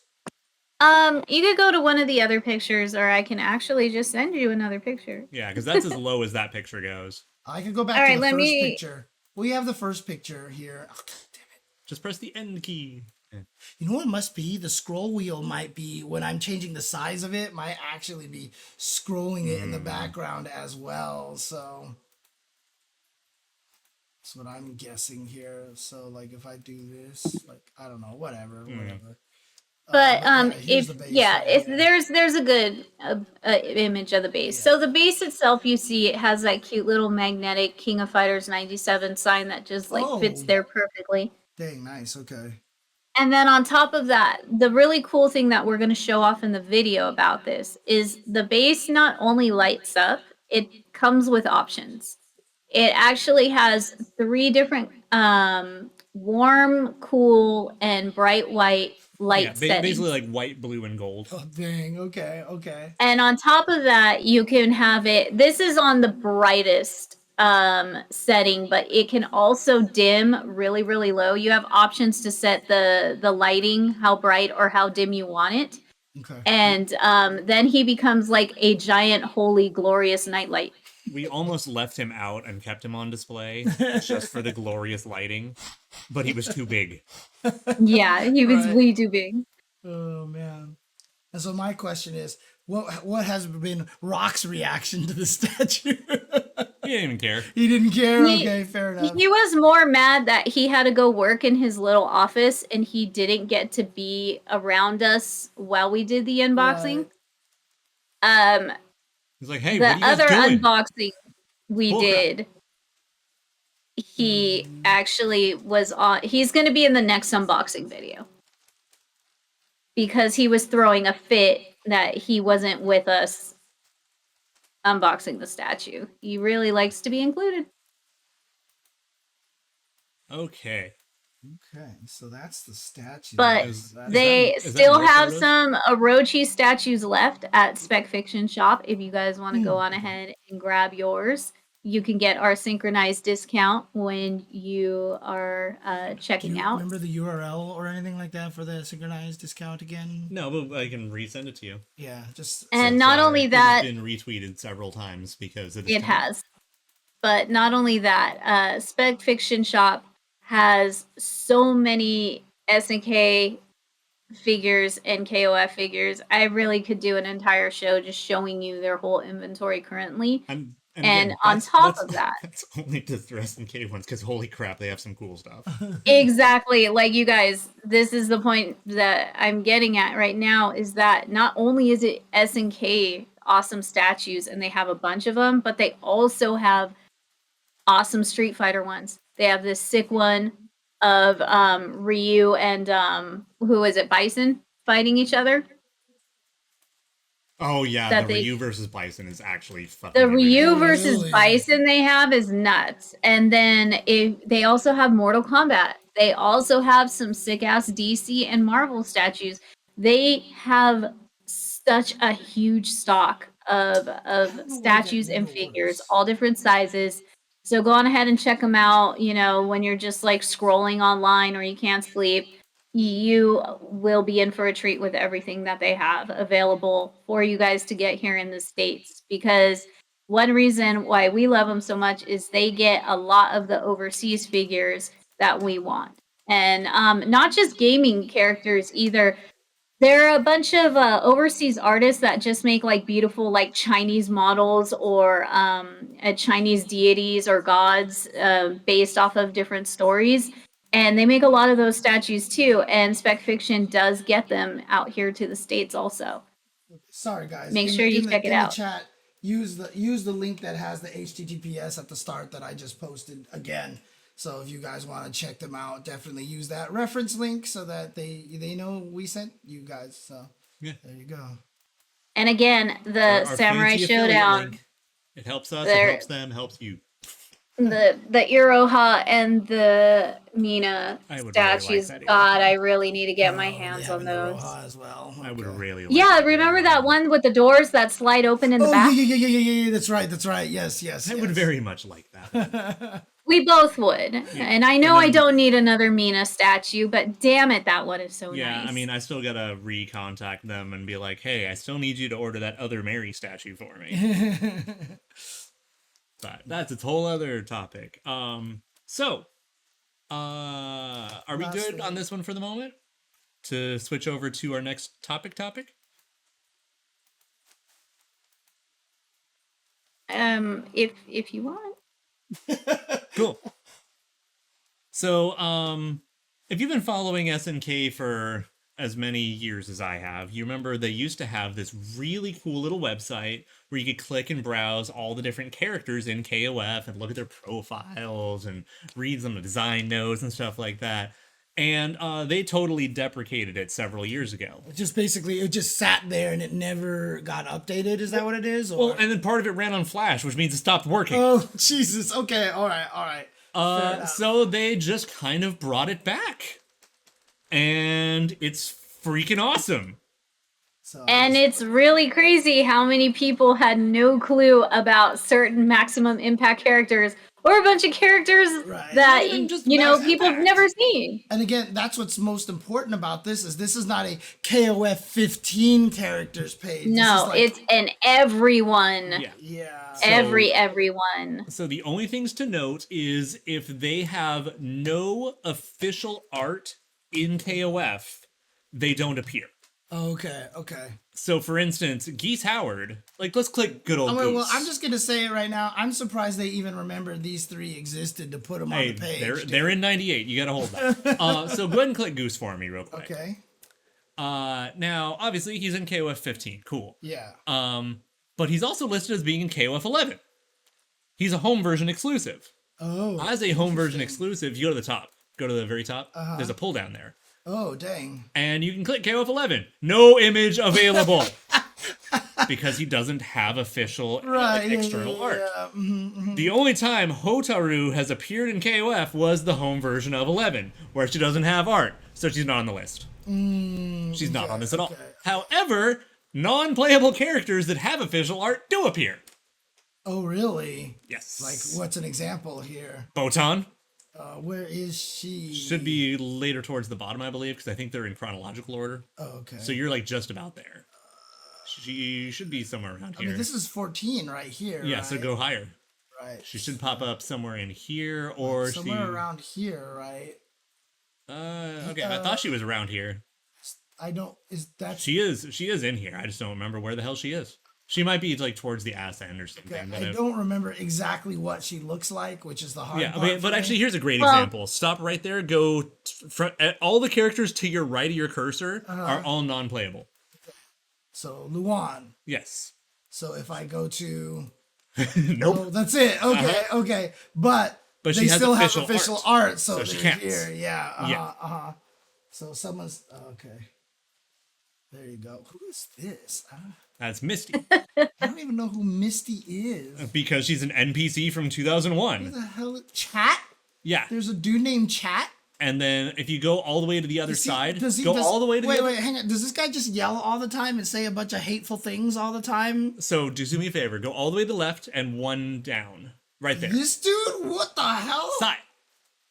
So all three of those characters, Sai, Chat, Luang, all are teamed up with Lin, and they're all members of the Hizoku clan. Okay. But they only pop up for a fraction of a second. And what is this translation to? I think it's unknown. Yeah, because I'm pretty sure this is bu in Chinese, which means not, like doesn't or something like that. So, what is this? I don't know. I think Sai's kind of rad. I mean, he's grotesque, obviously, but very odd looking character. But then, like, Whoa, Rose has her own. Why is there a bird? Jazu. It's one of the secret characters in 11. He's one of the mid-boss characters. Okay. But then Rose gets her own profile picture. Which one's Rose? Next to Adelheid. This one right here, right? Yeah. She gets her own clickable thing. Okay. They actually list her in all these other... Oh, dang. She has official art in these ones, but not in 13. Right? Because she's just in story mode, stuff like that. So Guy Tanda. They even list them just if they just show up in story and whatever, which is really interesting. So... Interesting, but he should have nothing else, yeah. So... And the great thing is... What the... Uh-oh, did we... Oh, we lost Kitty again! So, just let me correct one thing, is that, Guy technically should have 2,000 listed, because he was a striker in 2000. Okay. And are these all, the Maximum Impact. Impact ones, right? Okay, but where did Kitty go? Did she drop from Can the you guys Discord hear me? We can hear you now. Now. Yeah. Hello. Oh, we lost you on video. There we go. I swear to God, I just... Okay. Cool. Seriously. Come on. How is this guy? Yeah, hyena. About that. Well, Hinako would be in 2000, so she'd be a little higher up. How is this? And then, hi, Xiaolong. So, yeah, go to some... Yeah, go to some Maximum Impact characters, because there are so many people who have no clue. And Xiaolong, like, more people need to know about her because she's hot as hell and she's got a sick design and great outfits. I miss her so much. Does she play like Dulan? No. Oh, okay. No, she's imagine if Senko was a stance character. Whoa. Okay. Oh, this is from Metal Slug, right? Yeah, that's Fio. Which game was she in? Oh, she was also in Max Impact. Okay. Yeah. So because Max Impact is such a separated arc, all the characters at the end here are Max Impact versions, including like Wild Wolf Terry being listed as a secondary listing. I mean, honestly, the way that these characters look to me, and how they kind of like this character here and stuff like this, it really feels like Max Impact is the Street Fighter EX of KOF, dude. Like, it really feels that way. You're not wrong. You're not wrong at all. You are very, very close on that. Also, I think Duke's underrated. Sad because there are just so many great characters in that game. Also, look at Nameless being the only character separating them. Wait, separating who? The Max Impact from the main line. Where is? Oh, here. Oh, they have him listed as nameless here, huh? He's a real character. Okay. They just can't. Well, it's references. No, you're confusing Nameless with K49. Right, but they list 49s here, so I mean. Again, the Max Impact one is Wild Wolf Terry. So wait, is Nameless is real, but he's an O2 which is a non-canon game. Right, but I thought they couldn't even reference, like, they even list, like, 9999. So, Cronin's ending, they call him K49 as well. Did they really? Oh, dang. Yeah, so they've kind of bought into it. They just can't show that old design. Okay. Wait, is this Hanzo? Yes. They put Hanzo into Maximum Impact? Yes. Jeez, There's some wild shit in Max Impact, all right. Again, a lot of people have no clue who was in Maximum Impact, and it's fucking just really Lily great. Khan. They actually put Billy's sister in a fighting game. She's not supposed to be able to fight, right? No. That's just whatever. And she's not able to date Joe Higashi, but here we are. I mean, again, it just feels like I don't even see Max Impact Terry. Bottom He's row. right there. Right next to him. I was looking at the front of Maximum. Okay, that's why. Okay, got it. Yeah, why do they list him separately? Because he was a different character on the character select screen as well. Oh, okay. And Mr. Karate was there. Who the hell is this? Makoto Mizoguchi. So he is actually technically a guest character that Falcone got away with. That's a whole thing. Okay. Like, Falcone got away with a lot because he got to do a lot in this game, including making that one character, Nase, that you were next to. These are the ones. Yeah, there's a whole rumor that Nagase is like a self-insert for Falcone. That's its own whole thing. Which one's Nagase again? 3 to the left. This one here? Yep. Like, this is my OC, do not steal. Okay. Pretty much. I know I've seen pictures of all these characters the last time we talked about Maximum Impact on here. Oh, and Shalim. Really one of the most boring, tragic characters ever. Who's this supposed to be? In terms of move list, she's just Kim. She's just Kim, okay. She's Kim's Alice. Except her move list is way more specifically Kim. Duke. I can't even believe you remembered, like, Javatma? Yep. What the... Javatma. Why does he look so weird? Because he's terrible. Okay, I wouldn't be surprised. Duke is underrated from Max Impact 1. You want to know who's... I honestly wouldn't be surprised if he's, like, tied with Dolores and Kukri. Because you could kind of tell, like, there are some ideas in the outfits and hair right there. I wonder. So I would not be surprised if he got tied in. Really cool, like it's Falcone's Wouldn't take it? on that Wouldn't whole it? thing. Yeah, that's. I mean, it's a bit of a stretch, but that would be absolutely fucking this is my, I think, underrated character here. Yeah, fair. Yeah, Mion's pretty neat. Big fan of man. I really thought Botan had a profile on here, and I'm not seeing her right now, which is weirding me out. Yeah, did anybody in the chat see Botan that can, like... I haven't seen her yet. I keep staring at, like, Foxy for no reason, but, yeah. Yeah, and, like, Riot Leona has her own entry.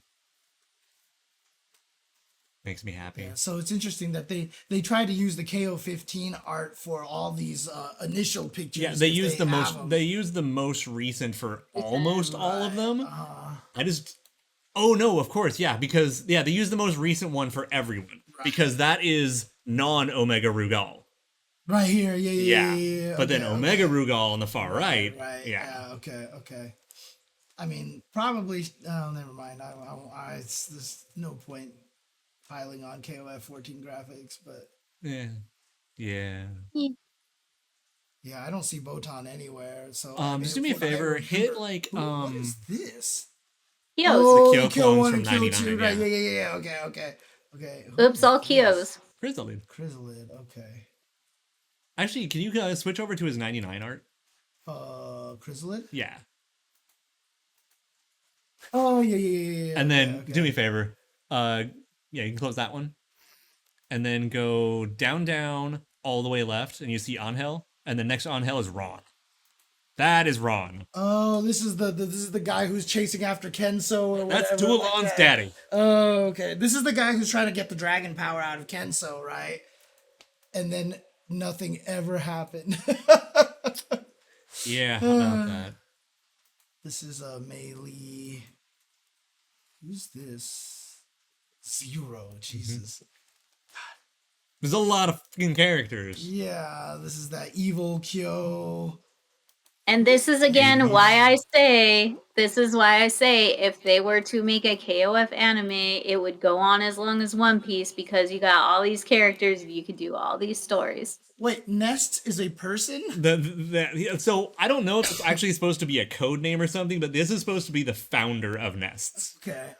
Who's already dead by the time you actually get around to him. Gotcha. Okay. What? Oh, this is the sister, right? Maki Kauda, yes. Okay, yeah. I was like, why wouldn't they use the 15 R? Oh, wait, yeah, okay. Malin. And I also miss her. And also, obviously, if you go to all these sites, can you implement like a translation on this to get translated on these things, or? Yeah, for most of the text, yeah. That's because that's actually plain text right there. Yeah, but the ones that are on the banners, not always. Right. So yeah, you definitely should check all this stuff out. It's really cool. I love seeing this stuff. And again, a lot of people have jumped in here and be like, I have no idea who blank character is. I've never seen them before. It's great. I love it. I love when people get to rediscover more in the KOF and SNK fan bases. It's really wonderful. Also, if you go to the very top, I'm just looking for regular verse. Oh, there's regular verse. Yep. Okay. If you go to the very, very top, you can even actually start organizing by saga. Okay. 94. So that's just original 94, and then full Orochi saga. Nest Saga. Ash Saga. And then Shune. Shune. Verse Right. Okay. Shune And then saga. Max Impact. Oh. And then all dream matches. Oh, interesting. They just let you put dream matches in. Oh, wait. Neo Wave. Yeah, because they have their own special art. All the characters have I love Neo Wave's art. That's the one thing it has. Oh, right. Okay. Got it. Gotcha. Like, there's one or two that I have exceptions for. Like, Vanessa's Neo Wave art makes her look like she's kind of strung out. Like, she's definitely had a few drugs in her system. Vanessa? Yeah. Vanessa's Neo Wave art. A little further. Further down. Stop. There you go. That row. Ah, yes, there she is. Let's see, strung out. She's definitely had some better days in this. No, picture. she's just going to those like Vogue model after parties. That's basically it. She You looks know, like she's trying like to a be night like in that Milan. kind of, like standoffish hot. Post patch Vanessa. Damn, erroneous error. That Good hit one. deep. That oh man, that's how she Damn. feels for sure, dude. Damn. Yeah. Yeah. But yeah, a lot of the characters I'm really fond of their Neo Wave art. Oh man. And then click on Candy. Make them click on Candy because like nobody remembers Candy. Who's Candy? Oh, that's the sister, right? No, that one. That's the robot. The robot thing. Robo sister. The robo sister that dies, right? That's Robo Babysitter. Yeah, and so the only official art of Candy is in the official art of all four of them, I guess. Yeah, which is And her weird her though, little because team. that's not even 2000 art. No. So I'm it's wondering just that where this is the only picture that exists of Candy, and I guess they were forced to use this because they didn't have an option. Because also, But like, look this at is- Foxy with her hair down. Yeah, but I love this image just because like it's fucking part 5 Kula. I was gonna say, yeah, it JoJo's. looks like fucking Spice Girl. It really does. It's like part 5 Spice Girl with Kula, and it gets away with it. It gets away with the reference. Someone I love says this Neo image. Wave Kim looks kind of odd. A little, but I'm kind of okay with it. That's fine. He just looks really serious. Yeah, when he's got kind of It like the looks really squared nose snooty. and everything, but like Yeah. it totally works for him. I put the website in there, but I will put it in here for you again, Fanta. Just for Fanta, not for and nobody else can click it except for Well, him. the question is, what flavor Fanta? Well, it's Oh Fanta, my god. not Fanta. Ah, well then never mind. Terrible. That's fair. Fante. Don't you dare! Don't you dare erroneous click error. it, error. Don't you dare. Don't you do Exactly. You guys are terrible. If it clicks it, it's gonna take it to an erroneous error. 404 humor not found. Yeah, basically. Click on Genet's. I want to see Genet's art. You were just You on were right there. This is were by right Yashido. up, right. There Oh, you go. There he is. Jesus.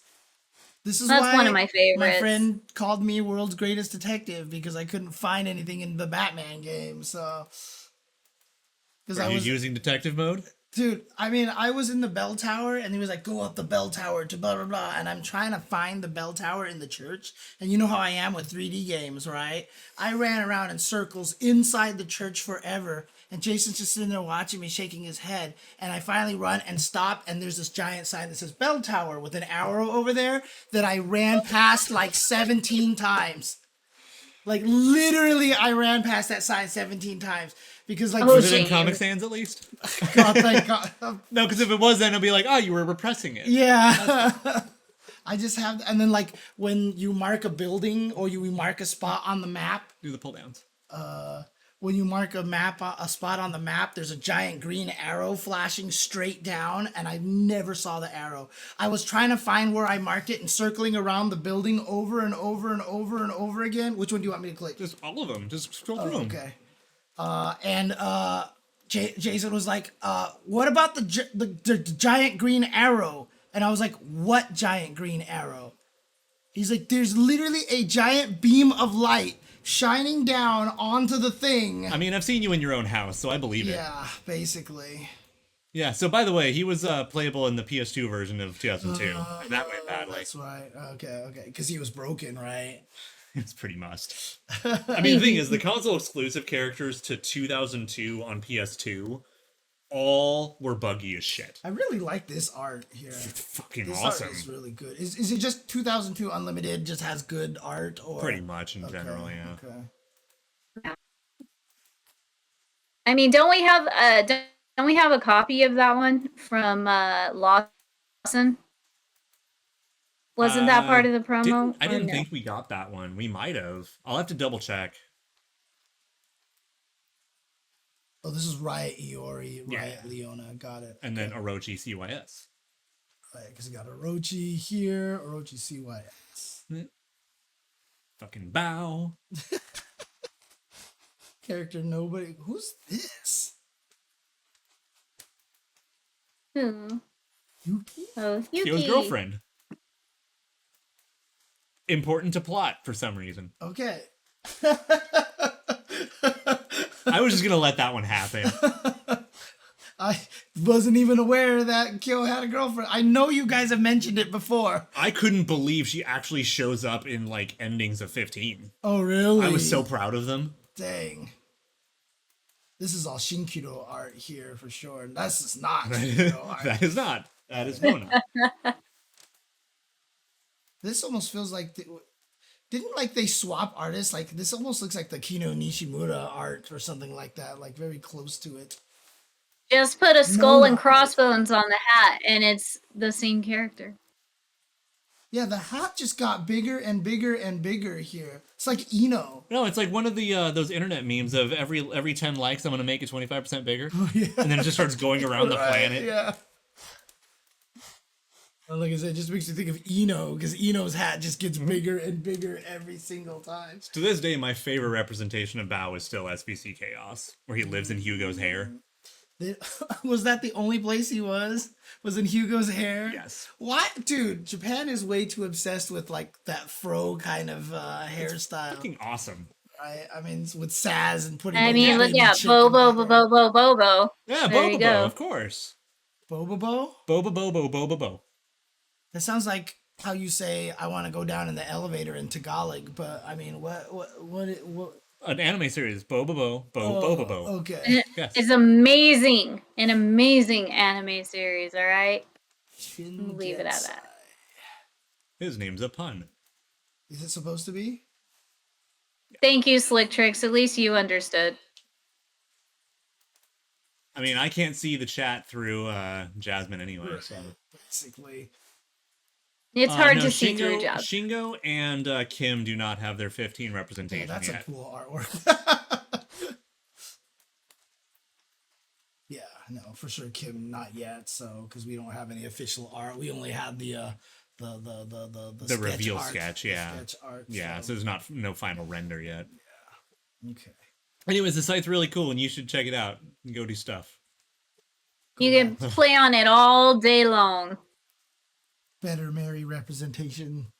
I'm not. That's Falcon, right? No. That one's the 2002 art, and I cannot remember offhand who exactly did that one. Oh, that's Falcon's. Yeah. Right. Yeah. This is also the Falcone one, right? So was Nona 02 as well? Just cleaned up their style and changed a lot.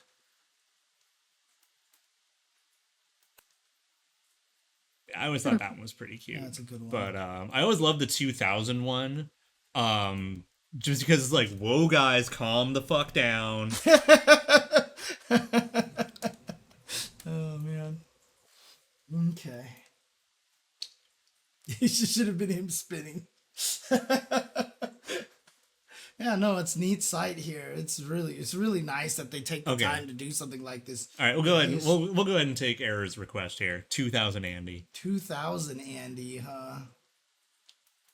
Yeah. Yo, he looks like a metalhead in this one. He looks like something out of Sonic the Hedgehog. He looks like he's gonna be like part of a skateboarding. That's when he was like leaving his edgy teenage years. But yeah, and so most of the time in 2000 art, you see the whole team together. It's gonna be better than the 14 art, right? So most of the 2000s, you get to see all the characters in a team together. So it's always funny seeing all of them like, yeah. And she's like, guys, what the fuck? Dang, that's such a different. But see, again, like, why wouldn't you sell? O2 Andy's fucking awesome. Like, why wouldn't you sell these as costumes? You know what I mean? Like, honestly, like. Well, I mean, on a similar note, SNK, if you're listening, all of those acrylic stands that you've been doing that I love so very much, why had you stopped with just doing 2000? Like, because, like, 02, there's a couple I would love to have acrylic stands of. 03, I would love to have other than the pro tags. And those don't exist. Like, 2000, they just, like, did the whole set of 2000 stuff and then just stopped. Really like well, maybe you'll get a pop-up shop for it because there's no online shop to do that right now. I would also love the in-game portraits from 99. And I know a lot of people would agree with me on some of those. Yeah. Where is this art from? Neo Wave? This one. Card. Is that the O2UM one? It's an alternate O2UM one. Yeah, okay. Or actually, try your 94 Rebound, but I know those cards also just made some interesting choices. Right, they just made some cards from some other cards. It's the EX Takuma? That would be one. Okay, dude, I love the, what was it, the Neo Wave one, though? Where he's just like, something smells funny. Yeah, I don't know why, but I really like this one. Yeah. Well, I mean, that one also has like a lot of like traditional value to it. Right, but it's also just he has a nice stoic face and it's very unique looking in that picture, so. Yeah, it definitely looks like he's based on someone as well, like an actual person. Right, exactly. And then of course our boys. The boys. Bring them back, man. Let's bring them back. Let's do it. Come on, James. They're busy working on making them into a team for season 2. Come on. Gotta have that hope. Don't make me bust out the Hawkeye gifts. Do me a favor. Just go to the Saga selection and do Ash Saga. This one? Yes. Yeah. And then do 03 and then do they're in chronological order. Okay. And then do 11. I swear to God, I thought Botan was in here, but I guess she didn't have an official portrait. Right. Well, that's sad. It's fine. At least Xion gets to exist. What's this again? Well, I'm sure this part of our show was so entertaining for everyone listening on the podcast. Also, just click on Xion and then we'll leave from here. Sorry, guys. Yeah, you guys gotta stop clicking and we gotta move on. I mean, I think the only topic we had left was to either gush about the stuff from the art books, which I think we can just pass on right now, and the Street Fighter 6 stuff. Oh, that's right. Do you want to just like go through that and just see if we can find the references that, you know? I made a small thread of them, just pointing out a couple of things, but yeah, we could just like do like a quick skim through that trailer. Like I just want to remember which one that I kind of thought was a reference, and I can't remember which one it is at this point. Just go to your thread. He wants to bring it up anyway. It was that one. It is this one, right? Yeah. I just want to open it on its own page is all I wanted to do. So. Okay. I mean, that's all I wanted to do. Is just open it on its own page. Yeah, the Robert one's fucking hilarious. Yeah. So I'm gonna keep the volume down because you can turn it off. Everybody's seen this already, so you know what I mean. It's fine. Just trying to figure out what the reference is. Do you want me to skip to? Well, I mean, look. I mean, you had mentioned that this was a reference right here. Yeah. And then I saw the comparison video, and it's just like there's no way that this is not directly literally the same fucking thing. Yeah. Except instead of the girders, it's just a little bag, but caused by girders. Yeah. So yeah. Yeah. So Fatal Fury OAV2 or Fatal Fury 2 OAV, however you want to phrase it. Of course, in the middle. Oh, there he was, right there. Yep. Tung Fu Ru's just chilling here. Like, and I think it's like at first I was like, oh, that's kind of cute, you know, the old dude, whatever. Right. And then when they show him in game that he's using Chun-Li's moveset, I was like, okay, you did that intentionally. Like, if this was just like, this was the only time you saw him, it's like, yeah, it's just old man in old costume. Yeah. But then they make him do a spinning bird kick, which makes him look a little bit more like that. Yeah, so. Oh, yeah, you didn't even think about that, Saru? Yeah, like that, a lot of people have been talking about that, so. Oh, Bruce Lee, everyone knows that's exactly what I'm going to do. It's well known. I'm going to use the character creator to make Mary. Yeah, of course. Yeah, and I'm sure there's a bunch of other references in here that I haven't even caught. Like, just little, like, small ones. I mean, like, that's Ken's boat back there, right? So, from Street Fighter 2, with the crab sign back there. And we were all joking. Wait, was that the 2 boat? The Street Fighter 3 boat. Street Fighter 3 Second Impact. There we go. That's better. Yeah, that's a final fight stage. Oh yeah. Also the air hockey things. I think that's from like an old like arcade like gun game or something like that. Okay. Like one of those like police trainers. They shoot the balls up and everything. Like one of those kind of games. I'm trying to find that. Yeah. So there it was right there. That was the. Yep. Because even the crab is in the background too in Street Fighter 3 Second Impact, and we kept joking that it looks like it's red crab, and we're like red crab gives you claws, like I think that's what we need. Why not? Yeah, I think that's a thing now. I think red crab gives you claws is a thing. So I think Isla and Kimberly were just very strange coincidences, to be honest with you. Yeah, and then we saw again. I just think it's just pass that up. Oh yeah, you jumped past it. But There's some over here somewhere. Yeah. Spinning Tung Fu Ru. Spinning Tung Fu Ru with the bird kick. I didn't even get a good look at that stage with the shoulder check, but whatever. Yeah, I'm just trying to remember what the What was that? Oh, never mind. I feel like it was somebody's move or something like that that made me think of it as an SNK reference. And at this point in time, my brain just doesn't work anymore. So I think it's just Well, once we get into the hub, we can probably see a little bit. The hub has a lot of stuff. Oh yeah, and then a lot of people have been comparing this to like the death matches from World Heroes and stuff like that. I talked about that for sure. Yeah. Dude, what is wrong with my internets right now? Yeah, and there's a couple other references that are not SNK related that I want to talk to you about later because they make me very happy. I don't know what the hell is going on with my thing over here. Let me just change it to 1080p maybe.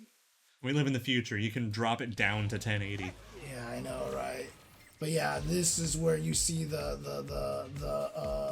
Oh, that I just realized that makes me concerned. You have to buy all the costumes and stuff for your characters. Well, there's going to be a lot of them ahead of time, and they had mentioned that you gain the money you gain in game. You go to the hub in that. Yeah, because I just saw this. I just saw the store there. Yeah. That's where you're supposed to buy things. Oh, I just realized. Robert's right here. Yeah, so. And then he fights. I also just realized that in that UFC arena they were just fighting in.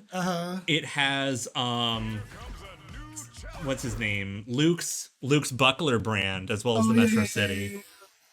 I'm sure there's also crazy shit in that background that I'm not seeing. Yeah, but Robert's already there, but then you see him again here, right? Yeah, and they make it far more, like, deliberate. Yeah, look at this guy. Like, you can't look at that and think it's not Robert.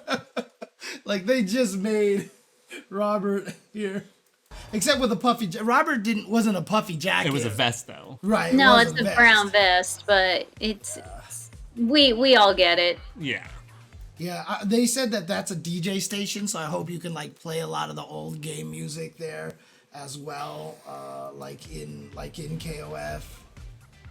But God, I swear there was something I saw that made me think it was an SNK reference. I'll just that one I still like.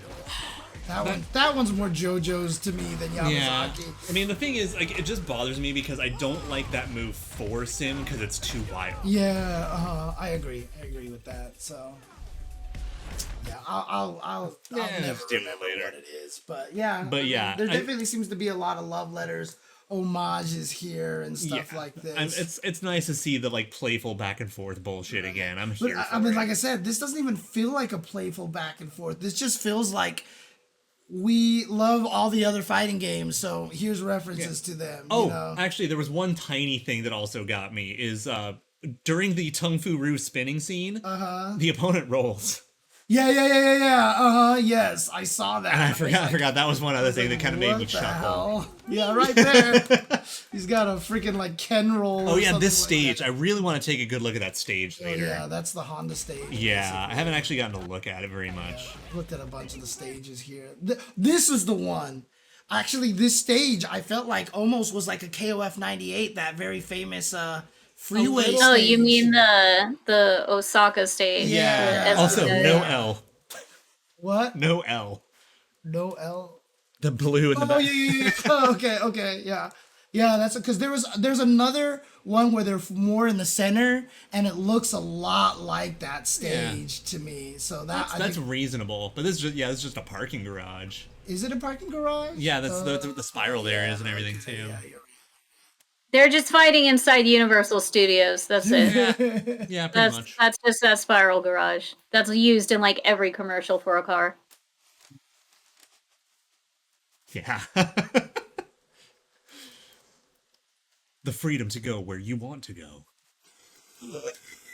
But yeah, I mean, obviously, I'm just glad to see them doing so many things right in that game. It just feels like a love letter to fighting games, and I just like all the references to pulling back all the old stuff. Like Ken Super getting the lightning clashes from Third Strike it's just kisses fingertips right there, dude. So you can tell they're doing what SNK's been doing all along, but I mean, they're probably allowed to do what SNK's done all along now. And that's the thing. So it just becomes quality when you put that much love into a game. Oh, I had an idea for doing something with this. So, but I mean, again, when we saw from the round tables how Matsumoto had like the booklet of all the Street Fighter the movie storyboard art and all that stuff like that, and he had the Street Fighter the movie sound, and even on the book he was like, I didn't get this from Capcom, I bought this a long time ago, like I went out of my way to buy this.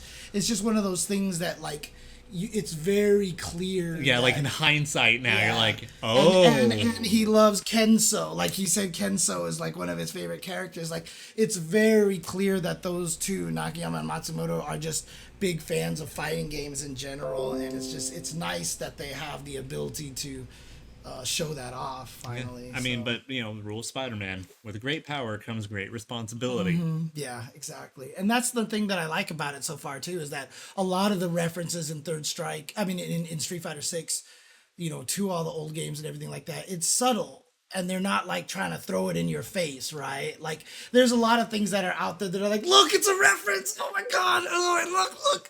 But like, I really like the fact that they're just putting it in there. And if they're not saying anything, and if you see it, you see it, right? So that's the cool thing. Yeah, they that's the same stuff with like Obari's animation with KOF 15. He made references to his older, Fatal Fury artwork.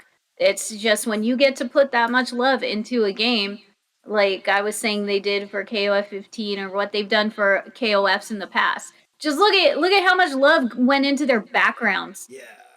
And look at all the other characters that did hundreds of cameos in KOF backgrounds. Dude, like again, that's just amazing. O2UM has Wild Ambition cameos. Exactly. And now they get to do the same thing now. So it's when you do that with games, it just has a higher quality to it. DLC 7 in the chat, you can just remove being able to drive rush though from your sentence, and I will be happy with that. Just delete Sim. Just delete Sim. I'm so sick of fighting that character, especially as a Zangief player. I'm still mad that he's one of the characters I'm most excited for in the game. Dude, because he looks good, dude. Nasty. And again, I mean, look, the whole thing about it, though, is that you have to remember drive rush costs half of your drive bar, right? So that's the thing. So if you use it and you're wrong, for example, like obviously it's great if you see someone whiff a DP from a screen away and then you get to whiff punish them. But if you're just fishing for things and you're wrong and you lose a lot of that drive impact, it's going to be scary. It's going to be scary. But, okay. Anyways, did anybody else have any SNK KOF news that they want to talk about, or did we actually go over everything? I think we're good, because, I mean, the only other thing I had was to kind of look at some of the pictures I took from some of Joey's art books and stuff, which then led to me going and buying some extra art books in my next package from Zen Market, so, I'll probably just tell people, keep an eye on Twitter, as I'm going to probably be posting more cool stuff soon. Like, one of the things I am getting that I'm going to hopefully have stuff worth sharing is getting the Gamist Mook for KOF 99. Oh. Which might have all the cool concept art that's on the disc, and it'll be good to not get it pixelated all to hell. Yeah, I don't think we have any date on the Samurai Showdown characters being released. We don't know shit about. Yeah. We don't know shit about whatever. I mean, that's probably KOF's next update. That's probably one thing to mention. Is it's kind of interesting that there was no KOF presence at TGS, right? So okay, no, there was no there SNK was presence. There's. Oh, really? There was just SNK wasn't there at all. No, SNK was not. Okay. But Netmarble and their shit. Oh, right. Yeah. Okay. Which SNK didn't even fucking retweet. They were busy keeping an eye on the Rev Major, which is awesome. But yeah, no, SNK was not present at TGS like at all, which is awesome. Right. No. But they avoided all of that shit. But as Kitty pointed out, which is actually really smart, it's kind of for the best. Because you don't want to have, like, hey guys, Samurai Showdown Team Street Fighter 4, Tekken 8, yeah. And just have them completely fucking drowned out by everything. Right, yeah. You know, just take your step back and, you know. Jesus Christ. And I'm really curious when we're getting our, you know, our next patch notes, when we're getting the Sam Show update, you know. But no, we don't know anything. Yeah, yeah. So, knowing SNK like they've done before in the past, they wait till before everybody goes on vacation during Christmas and Golden Week, and then that's when they give us an announcement or a hint or something like that. At this point, I'm fully prepared to like just check the time at 2 a.m. tonight, and it's like, by the way, they're out now. Dude, fucking Garo stealth drop. You know what's gonna be happening? You know what's gonna happen? We're gonna be like, all right, thanks for watching, guys, and someone's like, new trailer out. Yeah, that's what's gonna happen. I mean, it's happened before. It's kind of like our timing with them, so I would not be surprised. I just definitely would not be surprised. It's the classic, right? Like, I rated someone yesterday, and it was like, I rated Rome. And he was like, I'm just ending my stream. Never fails. Yeah. Felt so bad. Speaking of when everyone was watching the Street Fighter 6 trailer, I wanted to post this up, but I can't log in currently to Twitch in my phone right now. So I am just going to send you the link, James, because I will do a community spotlight on him later, but okay. SNK Sultan is the one who actually did the video comparison of Ken versus Terry from that movie scene. So I just sent that to you. Okay. And he did it side by side so everybody could see. Yeah, it was pretty efficient. But yeah, I think that's it. So really the only question is now, what do we close out on? Ooh, okay. Weirdly, Harada wants Geese to come back for Tekken. Good. It was mentioned he in needs the to. interview. Good. Interesting. He needs to. Okay. Good. I mean, besides my Geese bias, I always thought he was a great choice because then you have a foil for the Mishima Zaibatsu. Right. Yeah. I mean, I'm just trying to figure out if they're even gonna try to keep like the Akuma canon thing in there, or is it just that shit was really cool. I mean, they tweeted out and asked who would you want to see as guest characters, and I literally said, I doubt Geese will come back, but thank you for putting him in. Be in Tekken 7. He might just come back. I hope he does. He's good at that. All right. Well, Bali, KOF97, Terry115 are some suggestions in the chat. Actually, you know what? I'm going to be selfish. Okay. I want Sakata Toji's theme from Wild Ambition. Okay, how do I spell that? Just Toji. Wild Ambition. Yeah, that's good enough. This one here? Yeah, either that one or we could do Tsugumi's. But yeah, let's just... Tsugumi's is pretty cool. Pick one. Supposed to do? Let's just do Mana Spirit. Fuck it. Okay, and so just this one here is fine? Yeah, it's fine. Okay. Who is this guy? So this is one of the 2 new characters to Wild Ambition. He's another old man master character. He was the one who was besties with Mary's grandpa. So he actually fights, huh? Yeah. He's playable and stuff. Oh, dang. Okay. All right. Meet the brand new Suvi 3.0. Of course. All right, everybody. All right. But I guess that's it. But we will be back next week. Yeah. And in theory, it'll be all 3 of us in person at the same table for the first time in months. A month? Since pre-Evo, at least. Since pre-Evo, yeah. Yep. Okay. All right. This is... Oh, it ramps up.